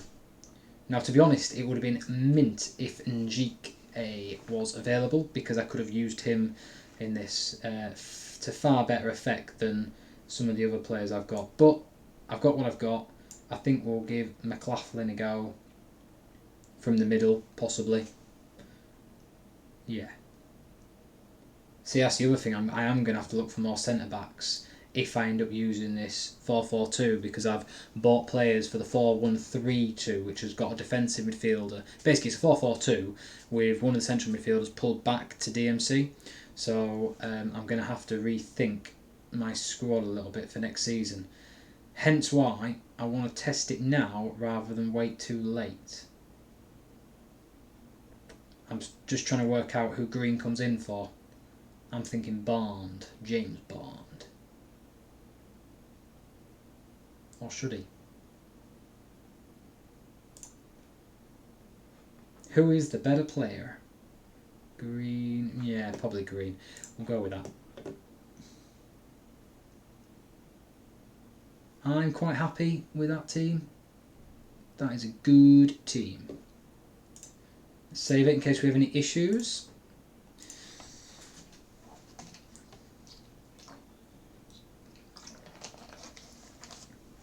I can see a few more people have joined the stream. Welcome, guys. Thank you very much for coming along, for watching. If you want to drop in the chat, then feel free. More than happy to answer any questions. So far, if you've just come in, you've missed the second leg semi-final of the FA Trophy, which we won versus Notts County. We've done 2 games which we won with absolute ease in the league, and we've now got this game and one more game coming up to finish the season off. Already promoted, but we've got the final of the FA Trophy, which will be fun. I've been using my adaptation of the 4-4-2. Basically, the central midfielder pulled back to a defensive midfielder until this game, all season. This game, I've switched it up a little bit, and I'm trying out the 4-4-2 purely because there's nothing riding on it, and I want to see how good the 4-4-2 can perform still. To be honest, I would probably be using the 4-4-2 in general if it wasn't for the fact that I believe, as I've already said at the start of the stream, I believe SI are going to release a patch which will change the way the game plays on balls like that over the top. What was that? That was awful. I was offside anyway. Balls over the top, which this tactic tend to exploit a little bit more than the other one. So what I'm saying is I don't want to become over-reliant on a match engine flaw which may not be there anymore. It's much more satisfying just to play silky possession football and win the game on the merit of a tactic rather than on the match engine's glitches.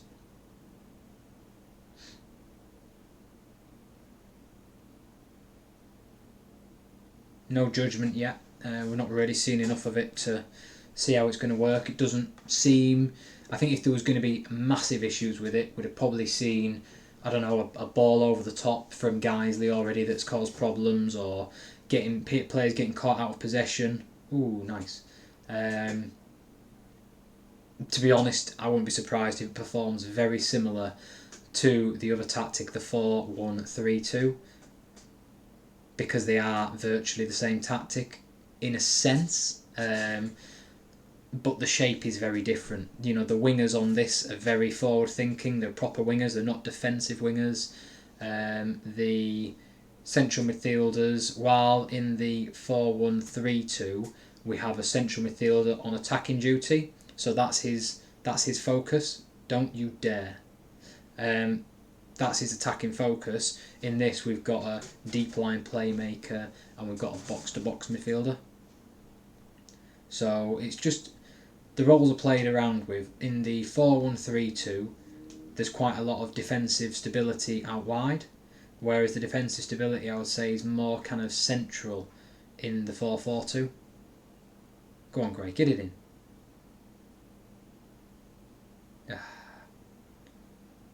Again.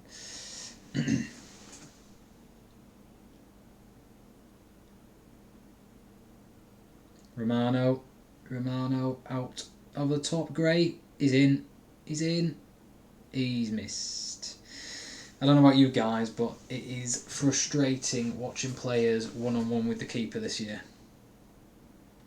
Very frustrating.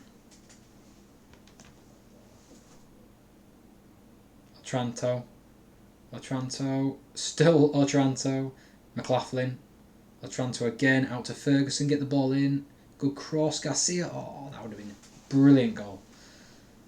So that's what I like about Garcia, when he gets in the box, he's technically brilliant. Some of the goals he's scored, I shared one on Twitter, and you'll have seen one at the start of the stream, are just brilliant. He just strikes the ball, goes in, off the bar, beautiful finishes. So in the box, I think, is a big strength of his. And in the other system, the 4-1-3-2, that was terrible though.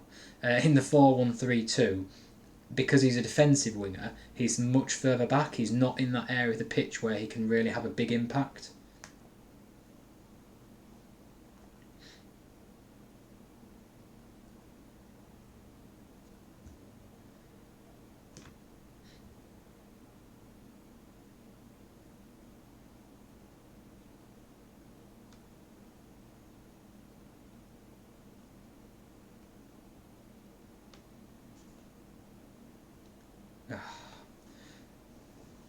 See, that was interesting.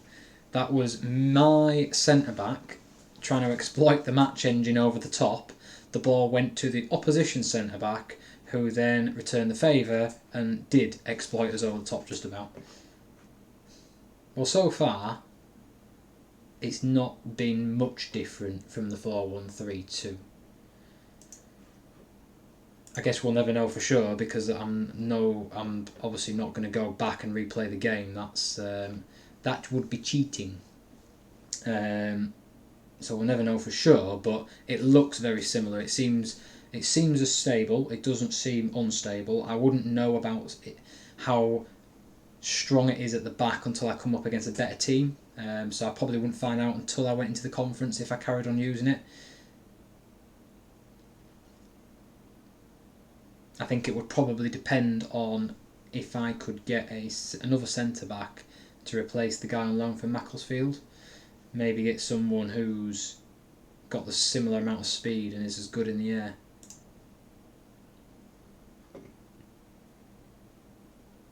Pearson crossed it. Oh, nearly. Garcia still. What are we doing? Fucking pinball out there.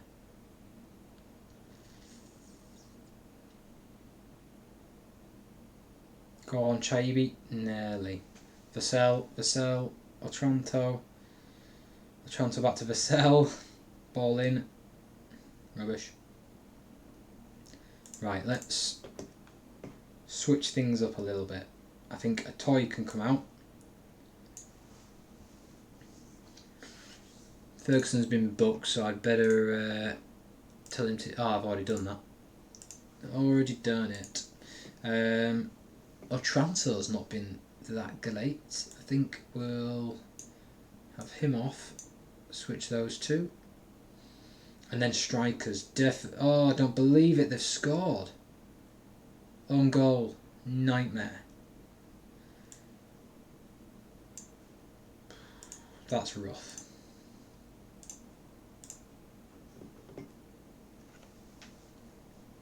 Never ever change your tactic partway through the season. It doesn't matter because we're up anyway, but I am a big believer in this game in momentum, and once you break it, it can be quite hard to regain it to the level it was at before. Let's hope I haven't screwed myself here for the FA Trophy.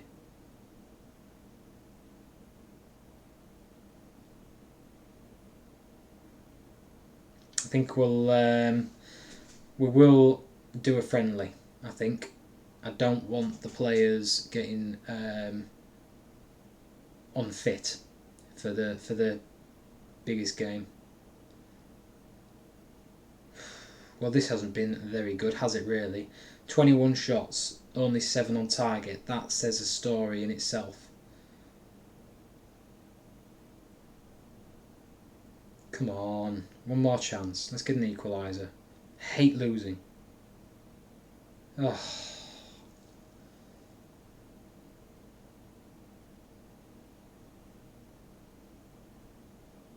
Come on.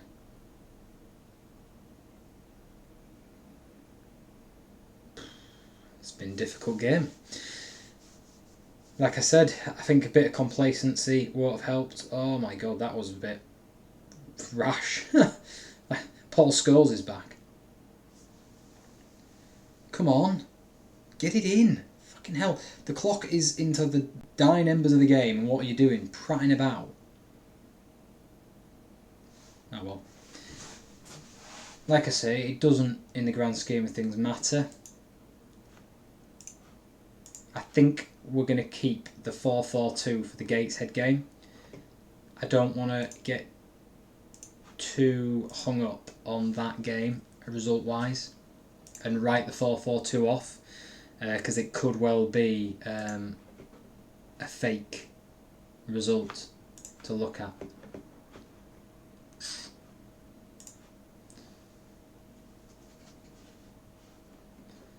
Vassell reaches yellow cards limit. Oh, you're kidding me. I might be wrong, but I think that it means he misses the FA Trophy final. That'll be a nightmare. It should tell me here, shouldn't it? It doesn't say he misses it there, and it does say he misses that, so he shouldn't. He shouldn't. They must see the suspensions as been separate competitions. 117 grand in debt. Oosh. That's not good. We definitely are going to need to get some money in.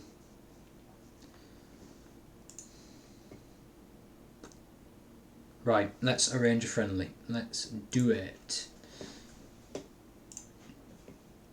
So, if Gateshead games, I could even arrange 2, to be honest. 1, 2, 3, 4, 5, 6, 7. If I had one there, then even that's too long. 1, 2, 3, 4, 5. Right, I think we'll arrange 1 there.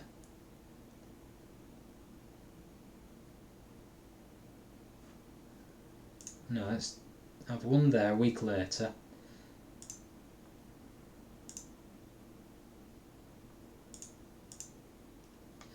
And let's go against... I don't want to lose momentum going into the Telford game. But at the same time, it's an opportunity to make some money.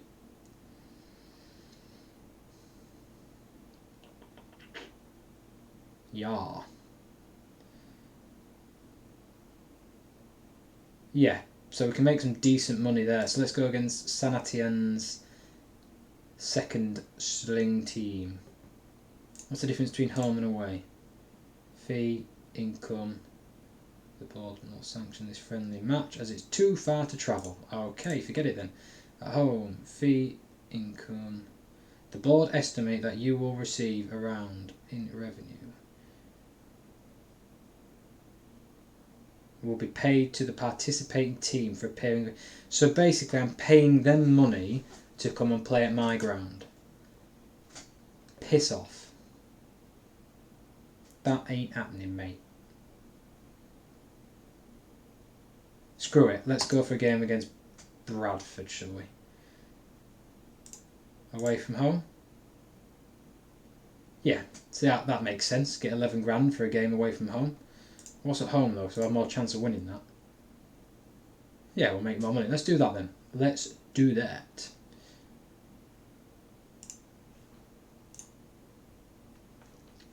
And then, on top of that, I believe we will try and make one more as well. Yeah, let's make another one. So, that one will be there. I think the next one, if we had it, say 1, 2, 3, 4, 5, yeah, have it there. Everyone will be fully rested up for the Telford game, ready and rearing to go.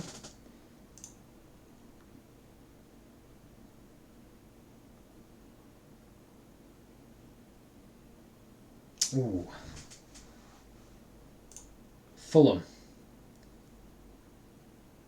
See, that's a big fee, innit? See, there's no point in doing that game. They're going to take way too much of the money.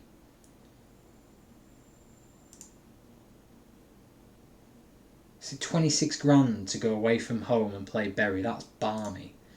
Bearing in mind I'm 100 grand in debt, so a couple of these friendlies, and I'm going to be getting my money back, aren't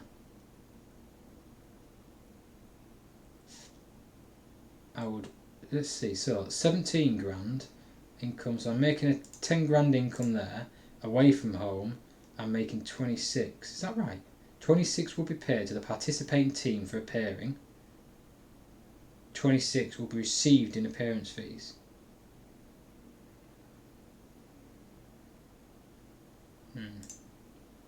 We'll go with home.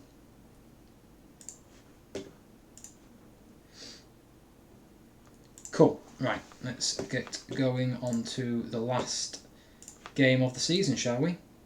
Like I say, we're going to do the 4-4-2 again, purely because I'm intrigued. I want to see what it's like.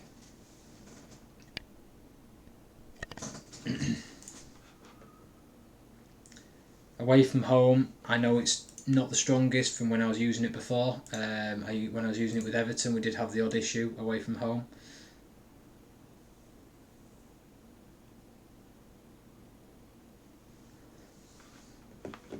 Might just be a case of I have to alternate when it comes to next season, maybe.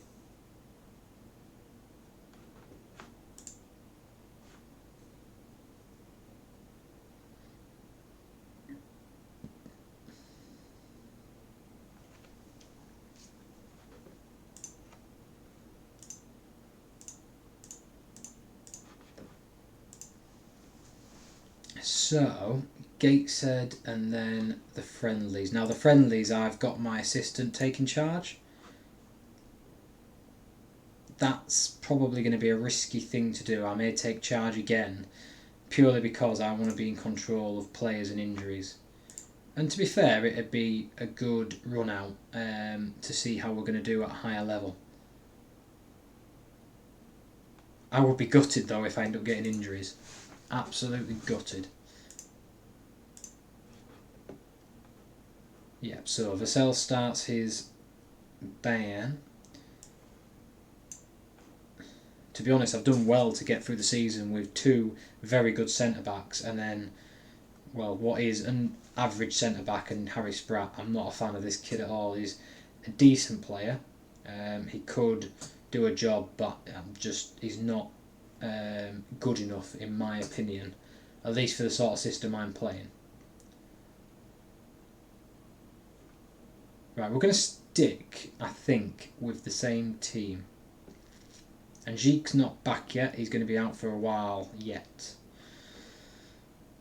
Let's go with that. 4-4-2 again. Come on, let's do it. Let's see what this system can actually do.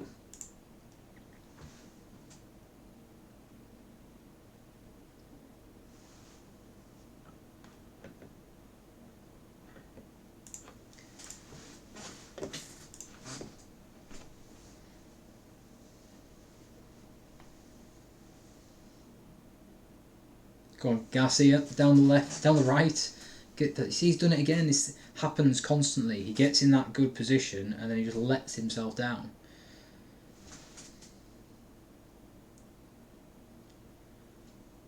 Pearson to Gray, Garcia, the right winger. Take your man on for once. Well done.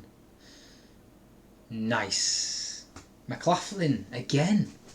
What a player. Barely played from the off for all season, but when he's come on, he's been sensational. And he scores quite a lot of goals from range as well, as in outside the box. Great. Tushy. Ferguson. Oh, what? What was that? See, and this is the issue with the 4-4-2. It is nowhere near as secure at the back. Now, it's difficult because we all want to be excited playing the game, and we all want results. Sometimes the two don't go hand in hand. And what I mean by that is if you're that secure at the back, there's not... Oh, how did you miss? How? Yeah, when you're that secure at the back, there's not an awful lot going on. Tate, he's my centre back. What is he doing that far forward? Ferguson. Oh, no one there. Garcia.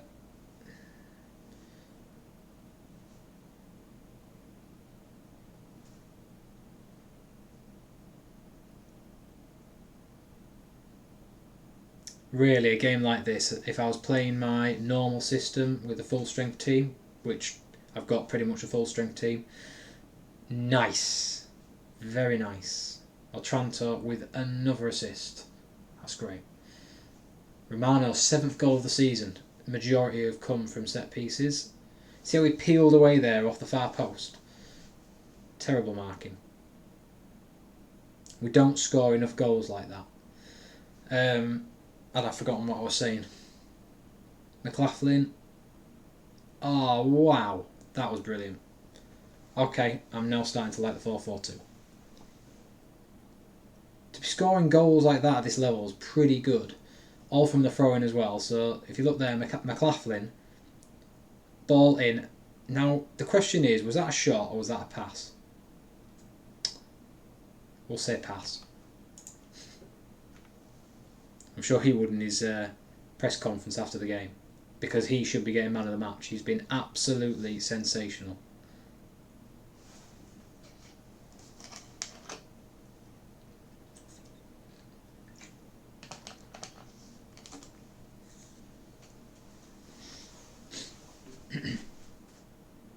Ooh, Pearson booked.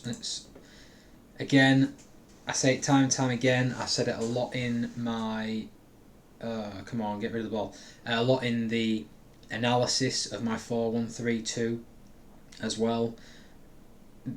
Being aware of yellow cards is so important with these types of tactics when you're playing the high line and you've got a high line of engagement and the players are all told to get stuck in and tackle hard and close down a lot. It's so important to be aware of the yellow cards and actually go in and tell them to ease off on the tackles, because if you don't, you will get red cards. Fact. That's why I also tend to sometimes go down to a counter when we go 3 or 4 goals up. It has the added bonus of the team then tend to come onto you anyway, so hitting on the counter makes more sense. But also it rests the legs and... oh, is he that silly? Is he going off for that? No, booked.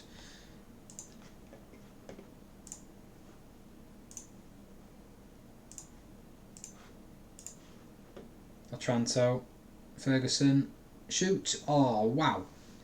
That's my left back. What a goal. That's 2 from outside the area. And Otranto again. I mean, didn't do anything for that, but I do like the way he ran into space. Proceed to tactical change, yeah. I do like the way that he ran into space in front of Ferguson to free up. Oh, yes. To free it up for the shot.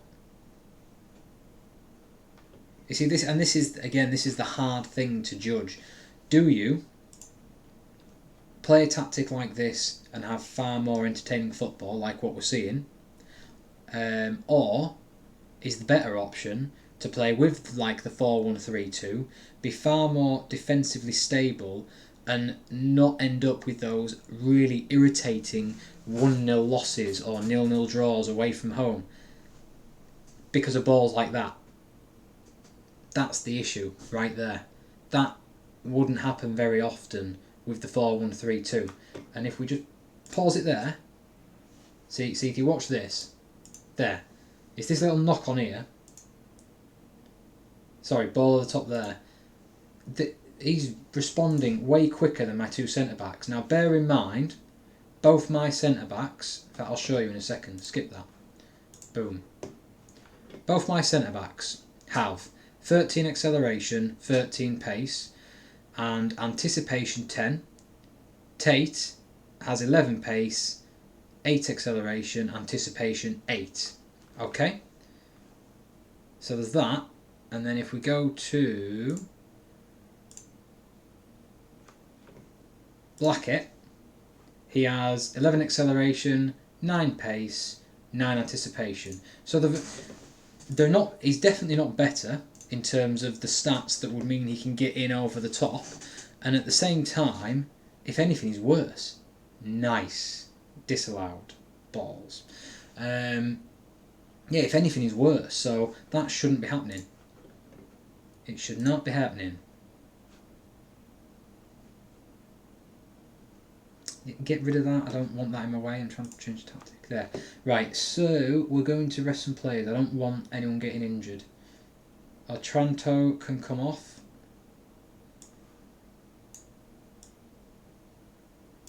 Methinks.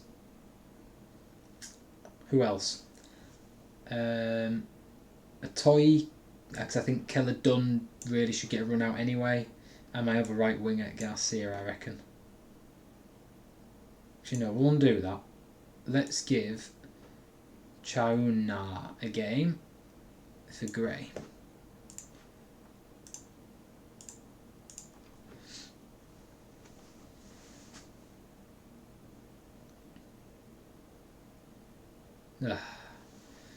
Goals galore. And like I said, this is the toss-up. Do I want to watch lovely attacking football like this and concede goals and concede chances all game long? I mean, I've conceded 3 clear-cut chances in this game, which is balmy. I would have conceded nowhere near this amount using the other system. Or do I want to win games at the cost of possibly less enjoyable football to watch?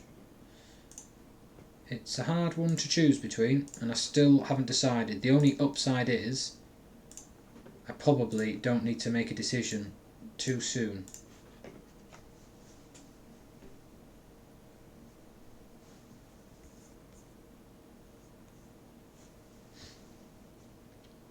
Get a tackle in. Oh God.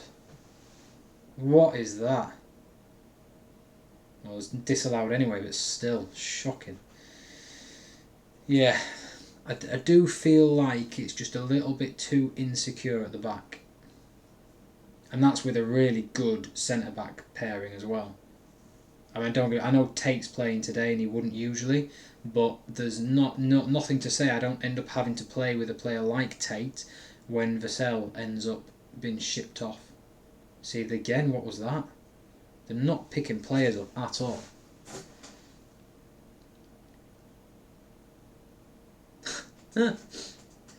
Way nearly. Almost hit him on the shoulder as it went over his head. Shoot.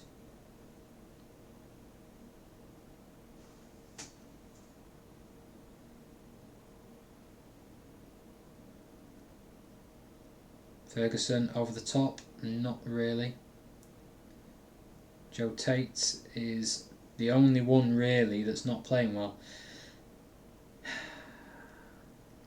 See, I know he's offside, but that would have been another clear-cut chance. We're just taking a hell of a lot more of ours, so it's a very risky tactic. I think having that DMC is probably a big difference, but also the defensive wingers felt more secure as well. But it's that ball over the top that's getting us, definitely. And I think maybe having that DMC, that player pulled just that little bit further back, means the centre-backs can actually concentrate on the players going in behind, rather than being drawn into coming forward out of their shape to try and defend against players in front of them. Not sure. The only thing I am certain of... Oh, you're joking. Ferguson's banned.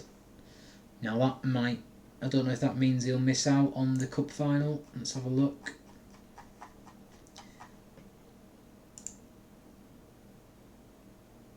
According to that, no, but I ain't convinced. We'll see. So we've got 2 friendlies to get through, and then it's the cup final.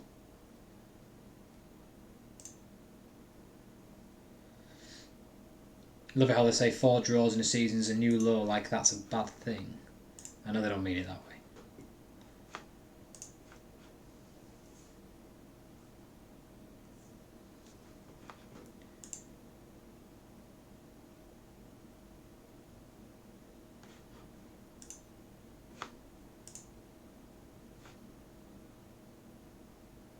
So yeah, I've got these 2 friendlies. That's to try and keep the fitness levels up. We don't want to be going into that final against Telford with players lacking in fitness and condition.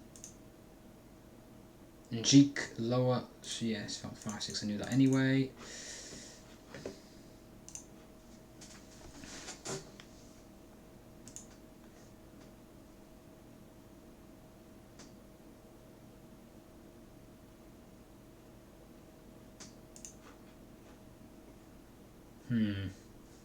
Not my sort of player.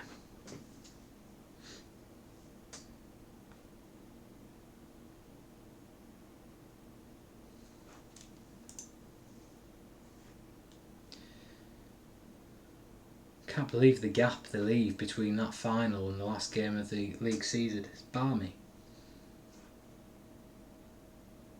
Must be something to do with where it's been held as well, maybe.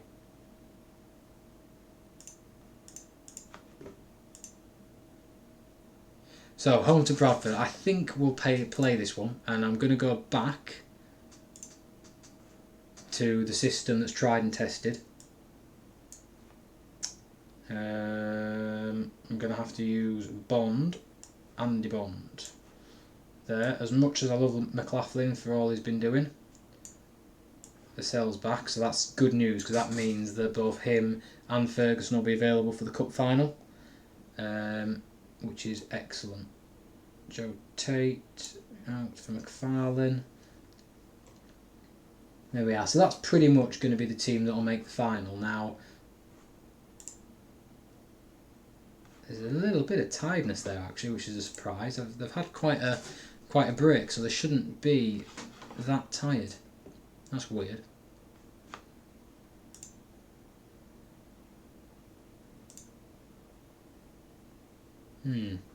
Well, I think I'm going to have to give Pedro a Garcia. Actually, no, I'll play him because it's a friendly, so I can actually switch them all out anyway. I'd rather start with him and possibly get off to a good start.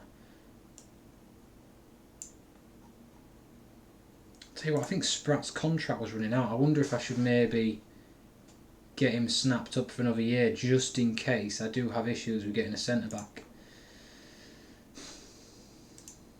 Just ain't convinced by him. I'm really not. Current ability, operating at National League North level. Tom Allen, he's way overpaid in my opinion. 500 quid a week. Shouldn't really be paying him that.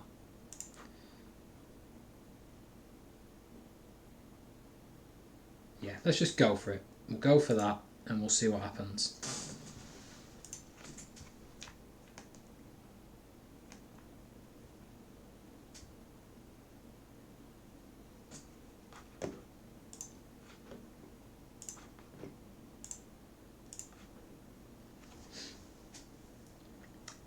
Romano, back to Jameson, Vassell, nothing. See, that's a booking already, that's a bad start. Be interested to know, they're in, be interesting to know, actually just thinking about it, I've got this on attacking, I'd usually, a team of this quality, I'd probably go down to counter usually. I might change that. Although it depends on the players they're playing, doesn't it? Let's have a quick look. Because if they're playing a second string side, so to speak, or mind you, with players like that, I won't say that's... Yeah, they've got a good team there. Right, we're going to go too cautious. I shouldn't have started with attacking. That's me talking too much and not concentrating on what I'm doing. Ease off tackles. Garcia, go on, show your magic, kid. Otranto, nearly. We're at Bootham Crescent at the moment, but York actually moved grounds to the community stadium. I'm not sure what season that is. Might be worth checking that once the game's finished, actually. Chaibi, Atoyi, shoot. Oh, good save.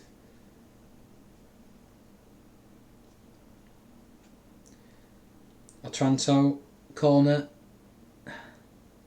Bond. I always want to say James Bond. Cheesy.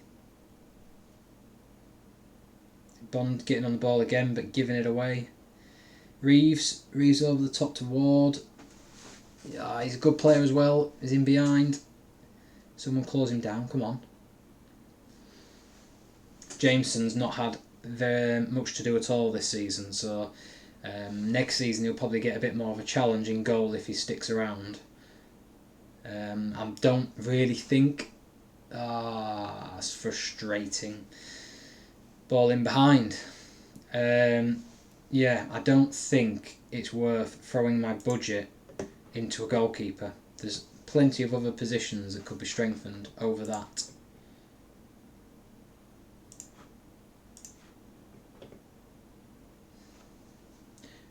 Well, I'm starting to wonder whether it was the right thing to change to cautious, but looking at the team...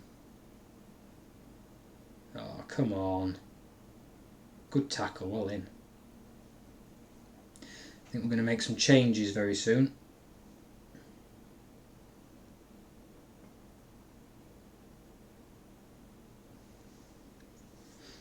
Could maybe have Garcia definitely off because he was looking. See, what are you doing?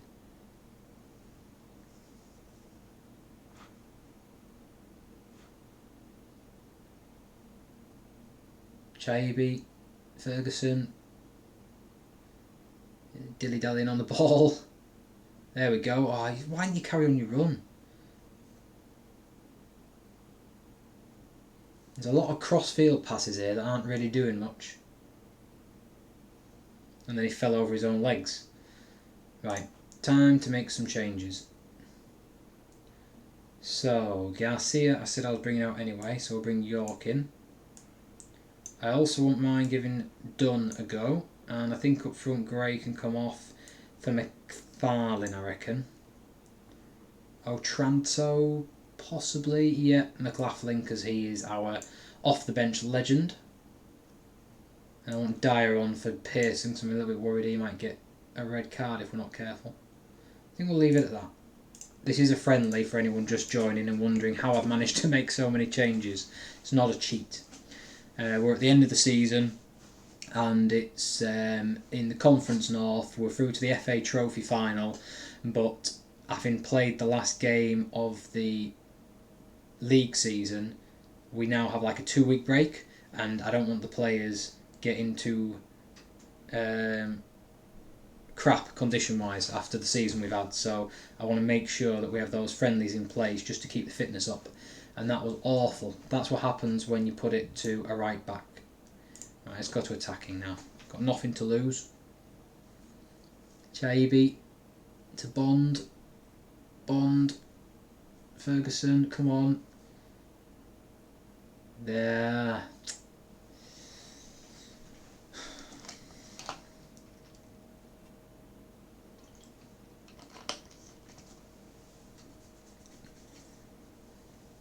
But if you have a look around, it's packed out the stadium, which is what we wanted. Going to need some money for next season, going into going into the conference. Oh, you... Did you just see that? How is it possible to miss from there? Look at this. Keller Dunn. Look, how did you hit the post? Like, seriously, this is why you don't play. This is why a 17-year-old kid is playing football instead of you. That was crap. But I will take it. We scored a goal anyway. I mean, really, that's not a... curse of the commentator. I was about to say that's not a bad result. No, there we go. Yeah, that's a good result, really. I know we're at home, but 1-1 against a side of Bradford's stature is a good result, in my opinion.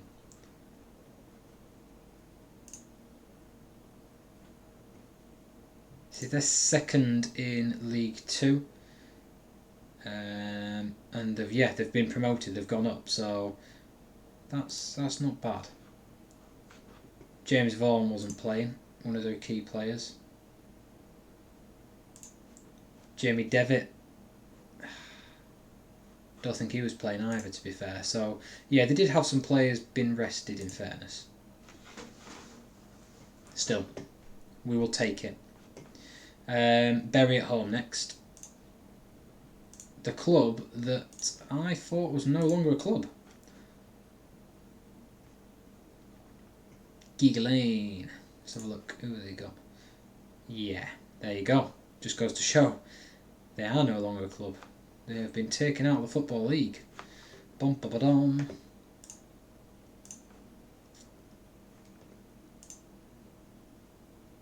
Ooh.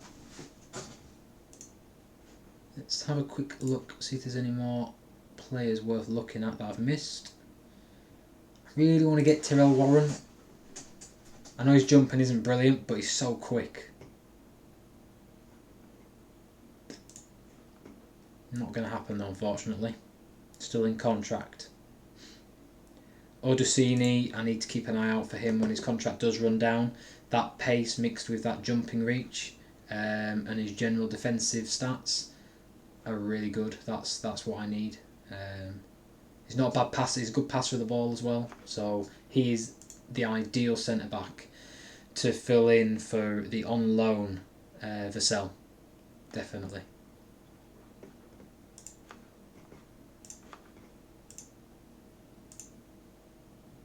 So we've got that friendly against Bury coming up, and in all honesty, chaps, I'm gonna ask my assistant to take charge of that one. Where are we? Responsibilities view. Match day. Handles, touchline, team talks. Actually, he's already meant to be. Must be because it's mid-season.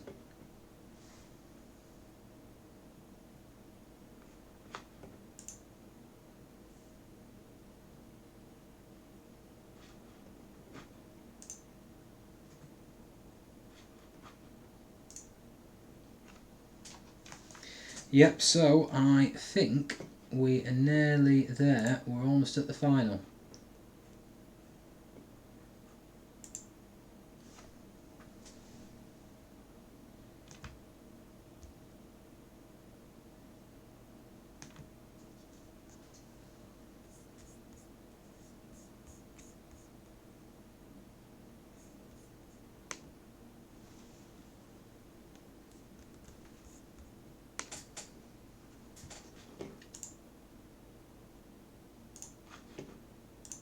Don't want Chibi getting called up international duty, that's for certain.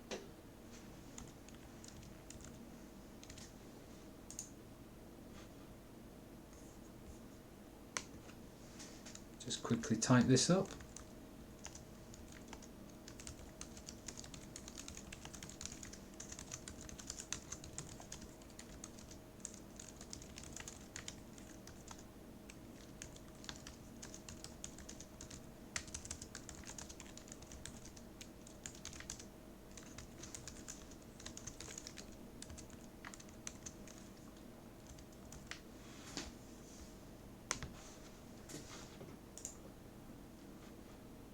Yeah, so like I say, we've got Bury. Get that out of the way. And then we're on to the cup final, which will be good.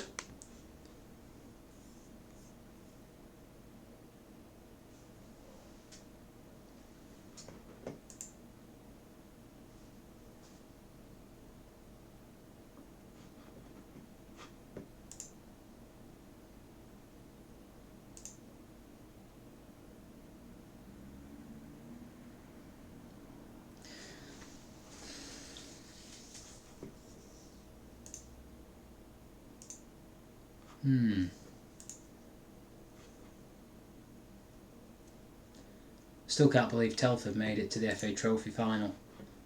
I know we're a Conference North team as well, but they've had a crap season really. The mid-table obscurity, I've played against them and they were nothing worth writing home about, definitely not. So the key now is to make sure players are fit but not bordering on injury. Do not want to go into that cup final with any niggles. Nah, I don't think Njike or Njik, however you pronounce his name, he ain't going to be back, so...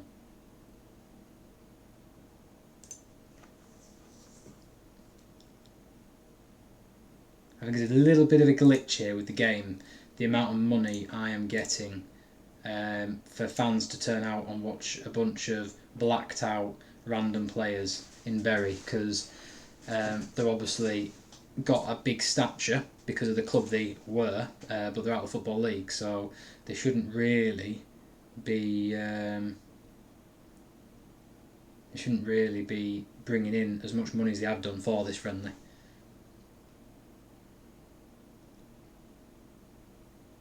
Let's try more direct passing.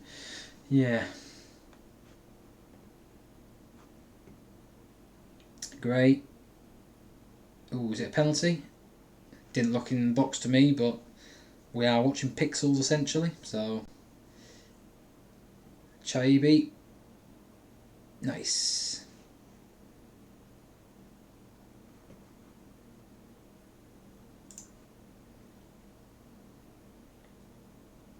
Toy. Come on. Let's go, go, go. This is why I love Otranto. He's such an all-rounder. He wins the ball back and then goes all the way up the end of the pitch and nearly scores. I know it's Bury haven't got much of a team. In fact, they haven't really got a team. But still. Great. Otranto again. Offside. Silly boy.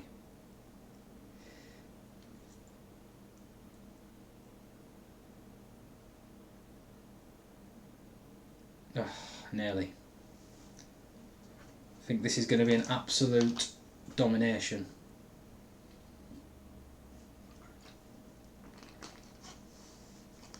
Lovely jubbly.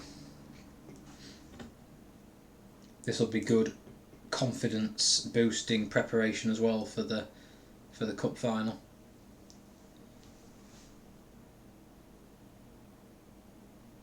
Pearson, Otranto, penalty again. Tell you what, we're going to go to key highlights because Bury are a lot worse than I anticipated. So this game is... Oh God, that was awful goalkeeping. How can you get to it and then just fall over the top of the ball?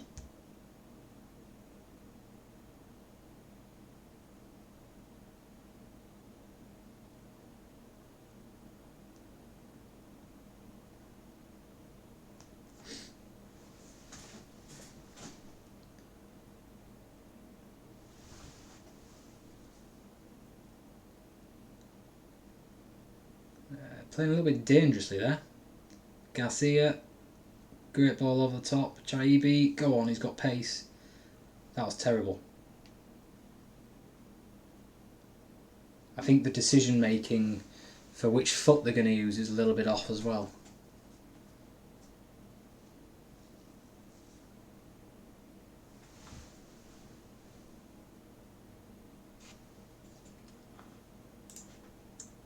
Very nearly there. So we get through this Bury game, which we've done in the second half, which has just kicked off, and then I'll be into the cup final, and what we'll do is we'll play that and we'll finish the stream there.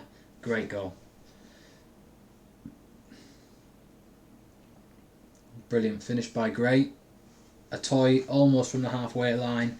Ran his way towards goal. That was really good going, that. Yeah. Match engine defending is not exactly great. Only highlighted by going... by slowing it down as well. Right, so I want to bring Pearson off after that booking. Let's get everyone rested now. There's no point in risking anyone for the big game. So let's get all these guys rested up. Yeah, I want... There we go.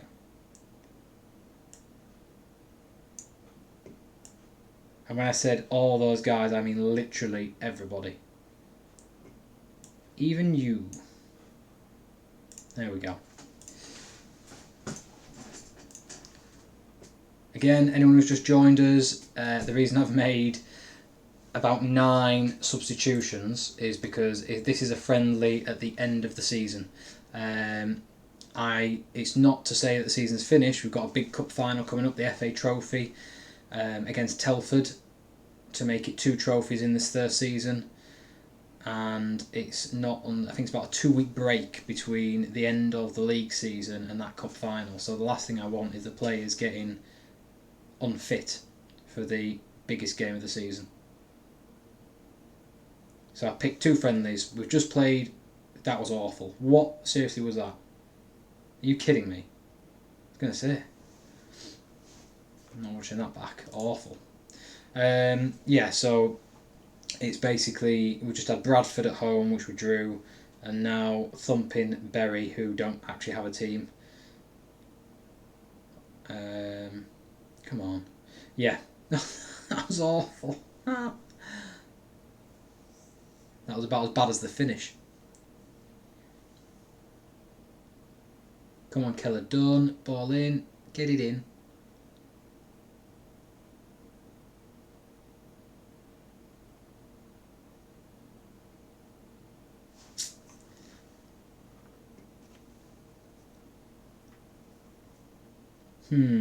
Don't know. Like I said before, that 4-4-2 that we tried is a great tactic, really good attacking, entertaining football. But I do worry about the amount of chances we were conceding. It's a lot, you know, in a game against teams that really shouldn't be creating those sort of chances against us. So I felt like switching back to the 4-1-3-2 for the end of the season and the cup final was the right thing to do. There's no point in risking the 4-4-2 just for the sake of a bit of entertainment in a game. After we've had a full season and we could win 2 trophies, just throw it all away for the sake of watching a tactic again. Nice and easy does it. Both strikers on the score sheet, that's how we like to do it. And now it's time for the biggie. Let's see what that's done to the finances, shall we, quickly? Still 189 grand in debt. Fantastic. That's rather frustrating.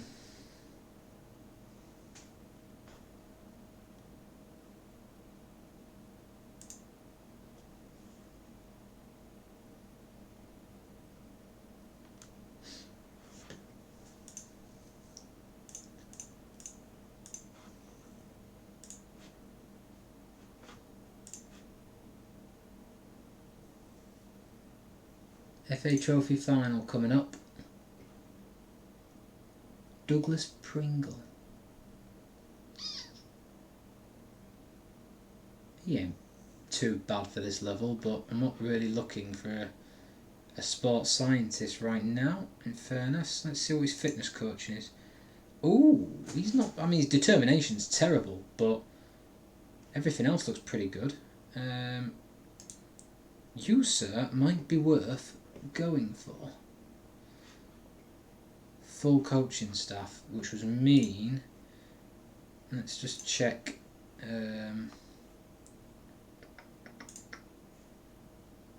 So I've got 2 fitness coaches there. and I'm not convinced by both of them. I think we will have rid of you. Mutual termination. Confirm. Right, so let's go and get this guy. He is well worth it, I believe.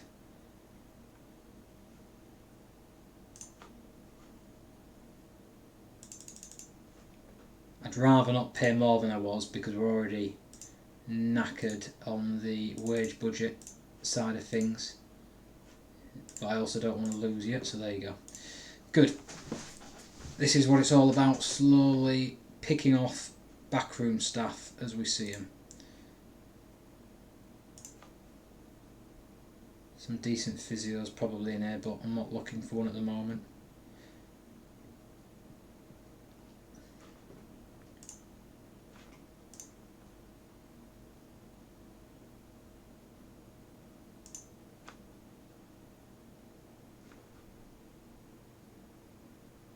Yeah. Let's crack on and get to this cup final, shall we? Get this cup final played, and then that'll be it for tonight, chaps. And it'll be a thank you from me for following.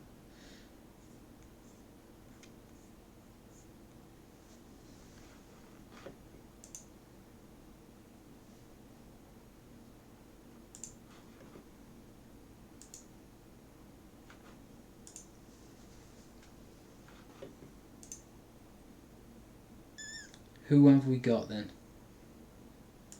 No injury issues, which is always a good thing.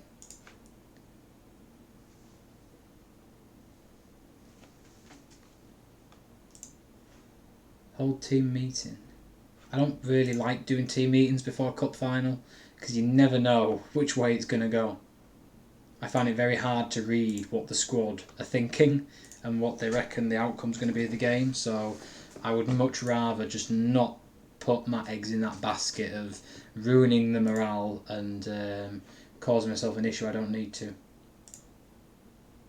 No, I didn't want to do that. What's this?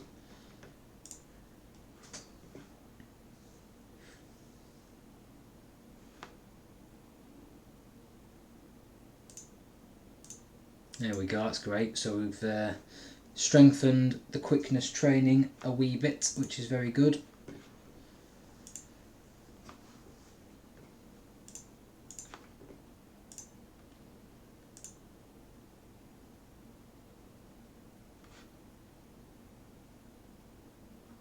Here we go, right. One last push. Be interesting to see what sort of turnout we get for the final actually as well.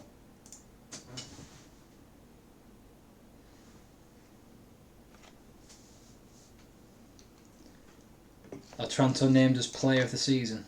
That is well deserved, in fairness. Very well deserved. 22 assists from 44 games. That's balmy. 8 goals to go with it as well. He has been sensational for us. And he's only been on £975 per week. That is good. 2021 his contract runs out, so I wonder if he'll let me offer him a new one. Let's see.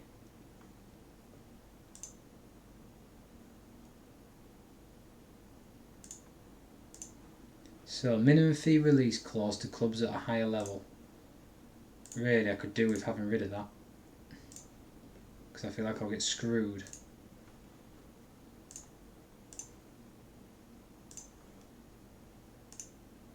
Yes. Right, well, I didn't want to pay that loyalty bonus, I'll be honest. I know I'm paying another £400 a week in wages. I feel like that is massive, massive value for money for me. I've also managed to get rid of his minimum fee release clause, which he had. I feel like that would have been exploited for sure.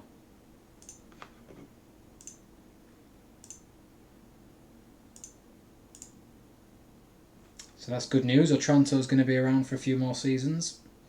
It'll definitely do me a job, that's for certain. Right, who do we want to play in the final then?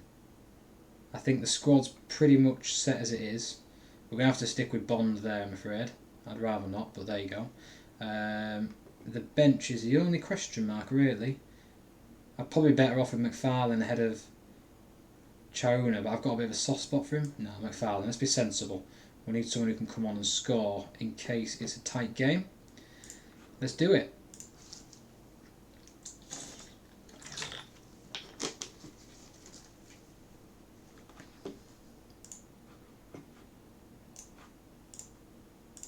Boom.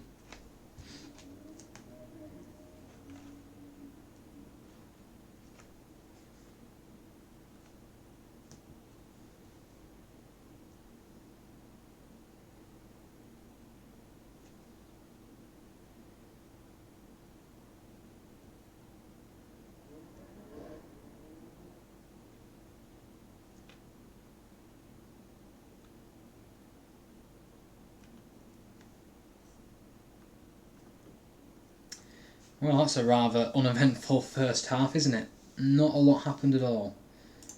I better quickly make sure. Oh, it's Pedro. Oh, sorry, I can't do much about that. I was going to tell him to ease off the tackles a bit.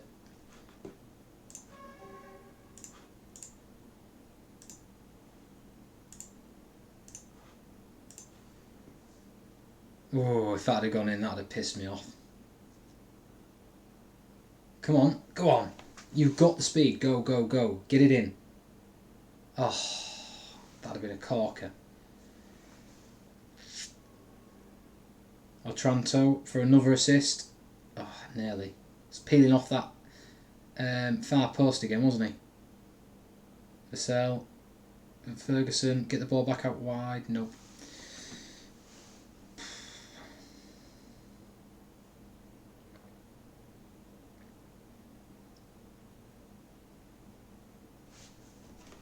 Right, well, this clock is ticking down fast, and I've not seen an awful lot in the way of highlights, which would suggest to me that their system is nullifying ours. Because really, we should be beating this team. Oh, you are kidding me!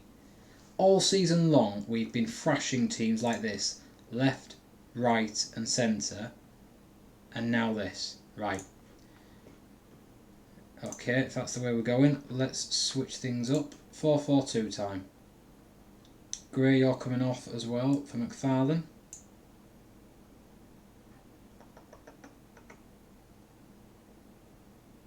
Ah, I've made a massive mistake. Fuck. Me big super sub. I've left him off the bench. Idiot. What an idiot. Oh well. Garcia's struggling, so I'm actually going to bring Keller Dunn, even though it's not his preferred position, because he is right-footed, I think. So that will work for this system. I'll transfer box to box because I want him getting in the box. So let's do that. Passionately. Go. Right, come on, lads. Can't believe I've been through the whole season and absolutely bossed this league, and then in the cup final we're losing to a team that has only managed 3 shots on target and 5 overall. The problem I've got is we're now really attacking, so we could easily get caught out on the break.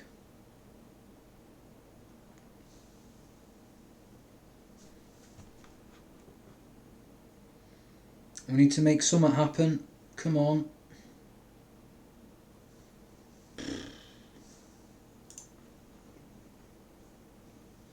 I'm looking at that bench and I ain't seeing much.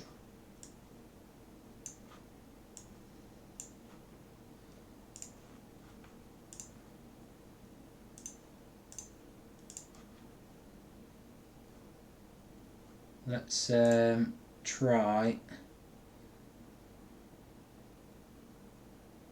get creative as well.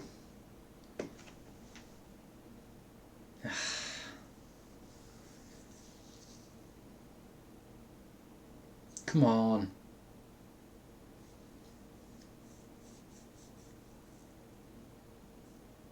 they've lined up with a what looks like a 4-1-4-1 and just literally parked the bus against us here, and it's worked. I'm gutted. Absolutely gutted. I can't. It's daft, really, because it doesn't mean a lot, this trophy. In 2 seasons' time, I won't remember whether I'd won this trophy or not. But it's just really frustrating to go for a whole season where you've dominated and been clearly the best team by a million miles, and then go on. Oh, what are you doing? What? Why? How can you miss from there?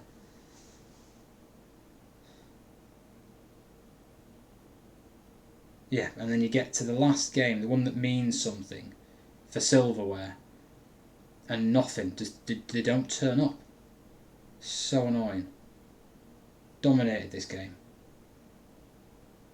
You donkey.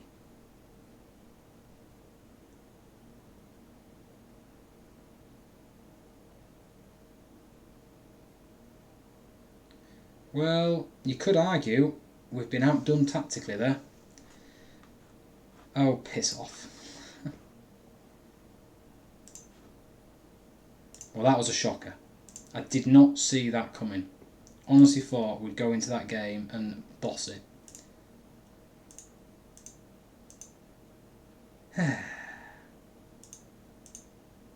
That's really, really annoying.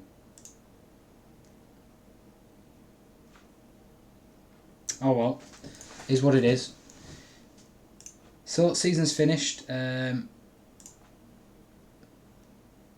have a quick look at the squad screen. Here we are. Sorry, this is what I wanted, really. League table. So, we won the league title by a million miles off Kidderminster. Never really were under pressure from anyone. Goal difference says an awful lot. In terms of average ratings, we bossed that as well by Kettering's Rodney, not from Only Fools and Horses. And yeah, the assist charts, Otranto with 19 goals is up there. He had a fantastic season, and Jamie Gray was very close to getting up towards the top of the goal charts as well. Chances created 148 to Southport's 103, so massive.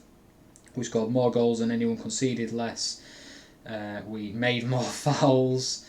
Basically, we topped every chart pretty much. Average possession 60. The nearest to us was Leamington at 53. So yeah, all round, really good season. Just extremely disappointed with the way it finished. I'm going to wrap it up there, guys. There's no point in blabbering on too much. I'm sure we all want to get off and go to bed soon anyway. Thank you so much for watching, those who came in, and I'll probably see you on Sunday with another stream. So catch you all later. Ciao.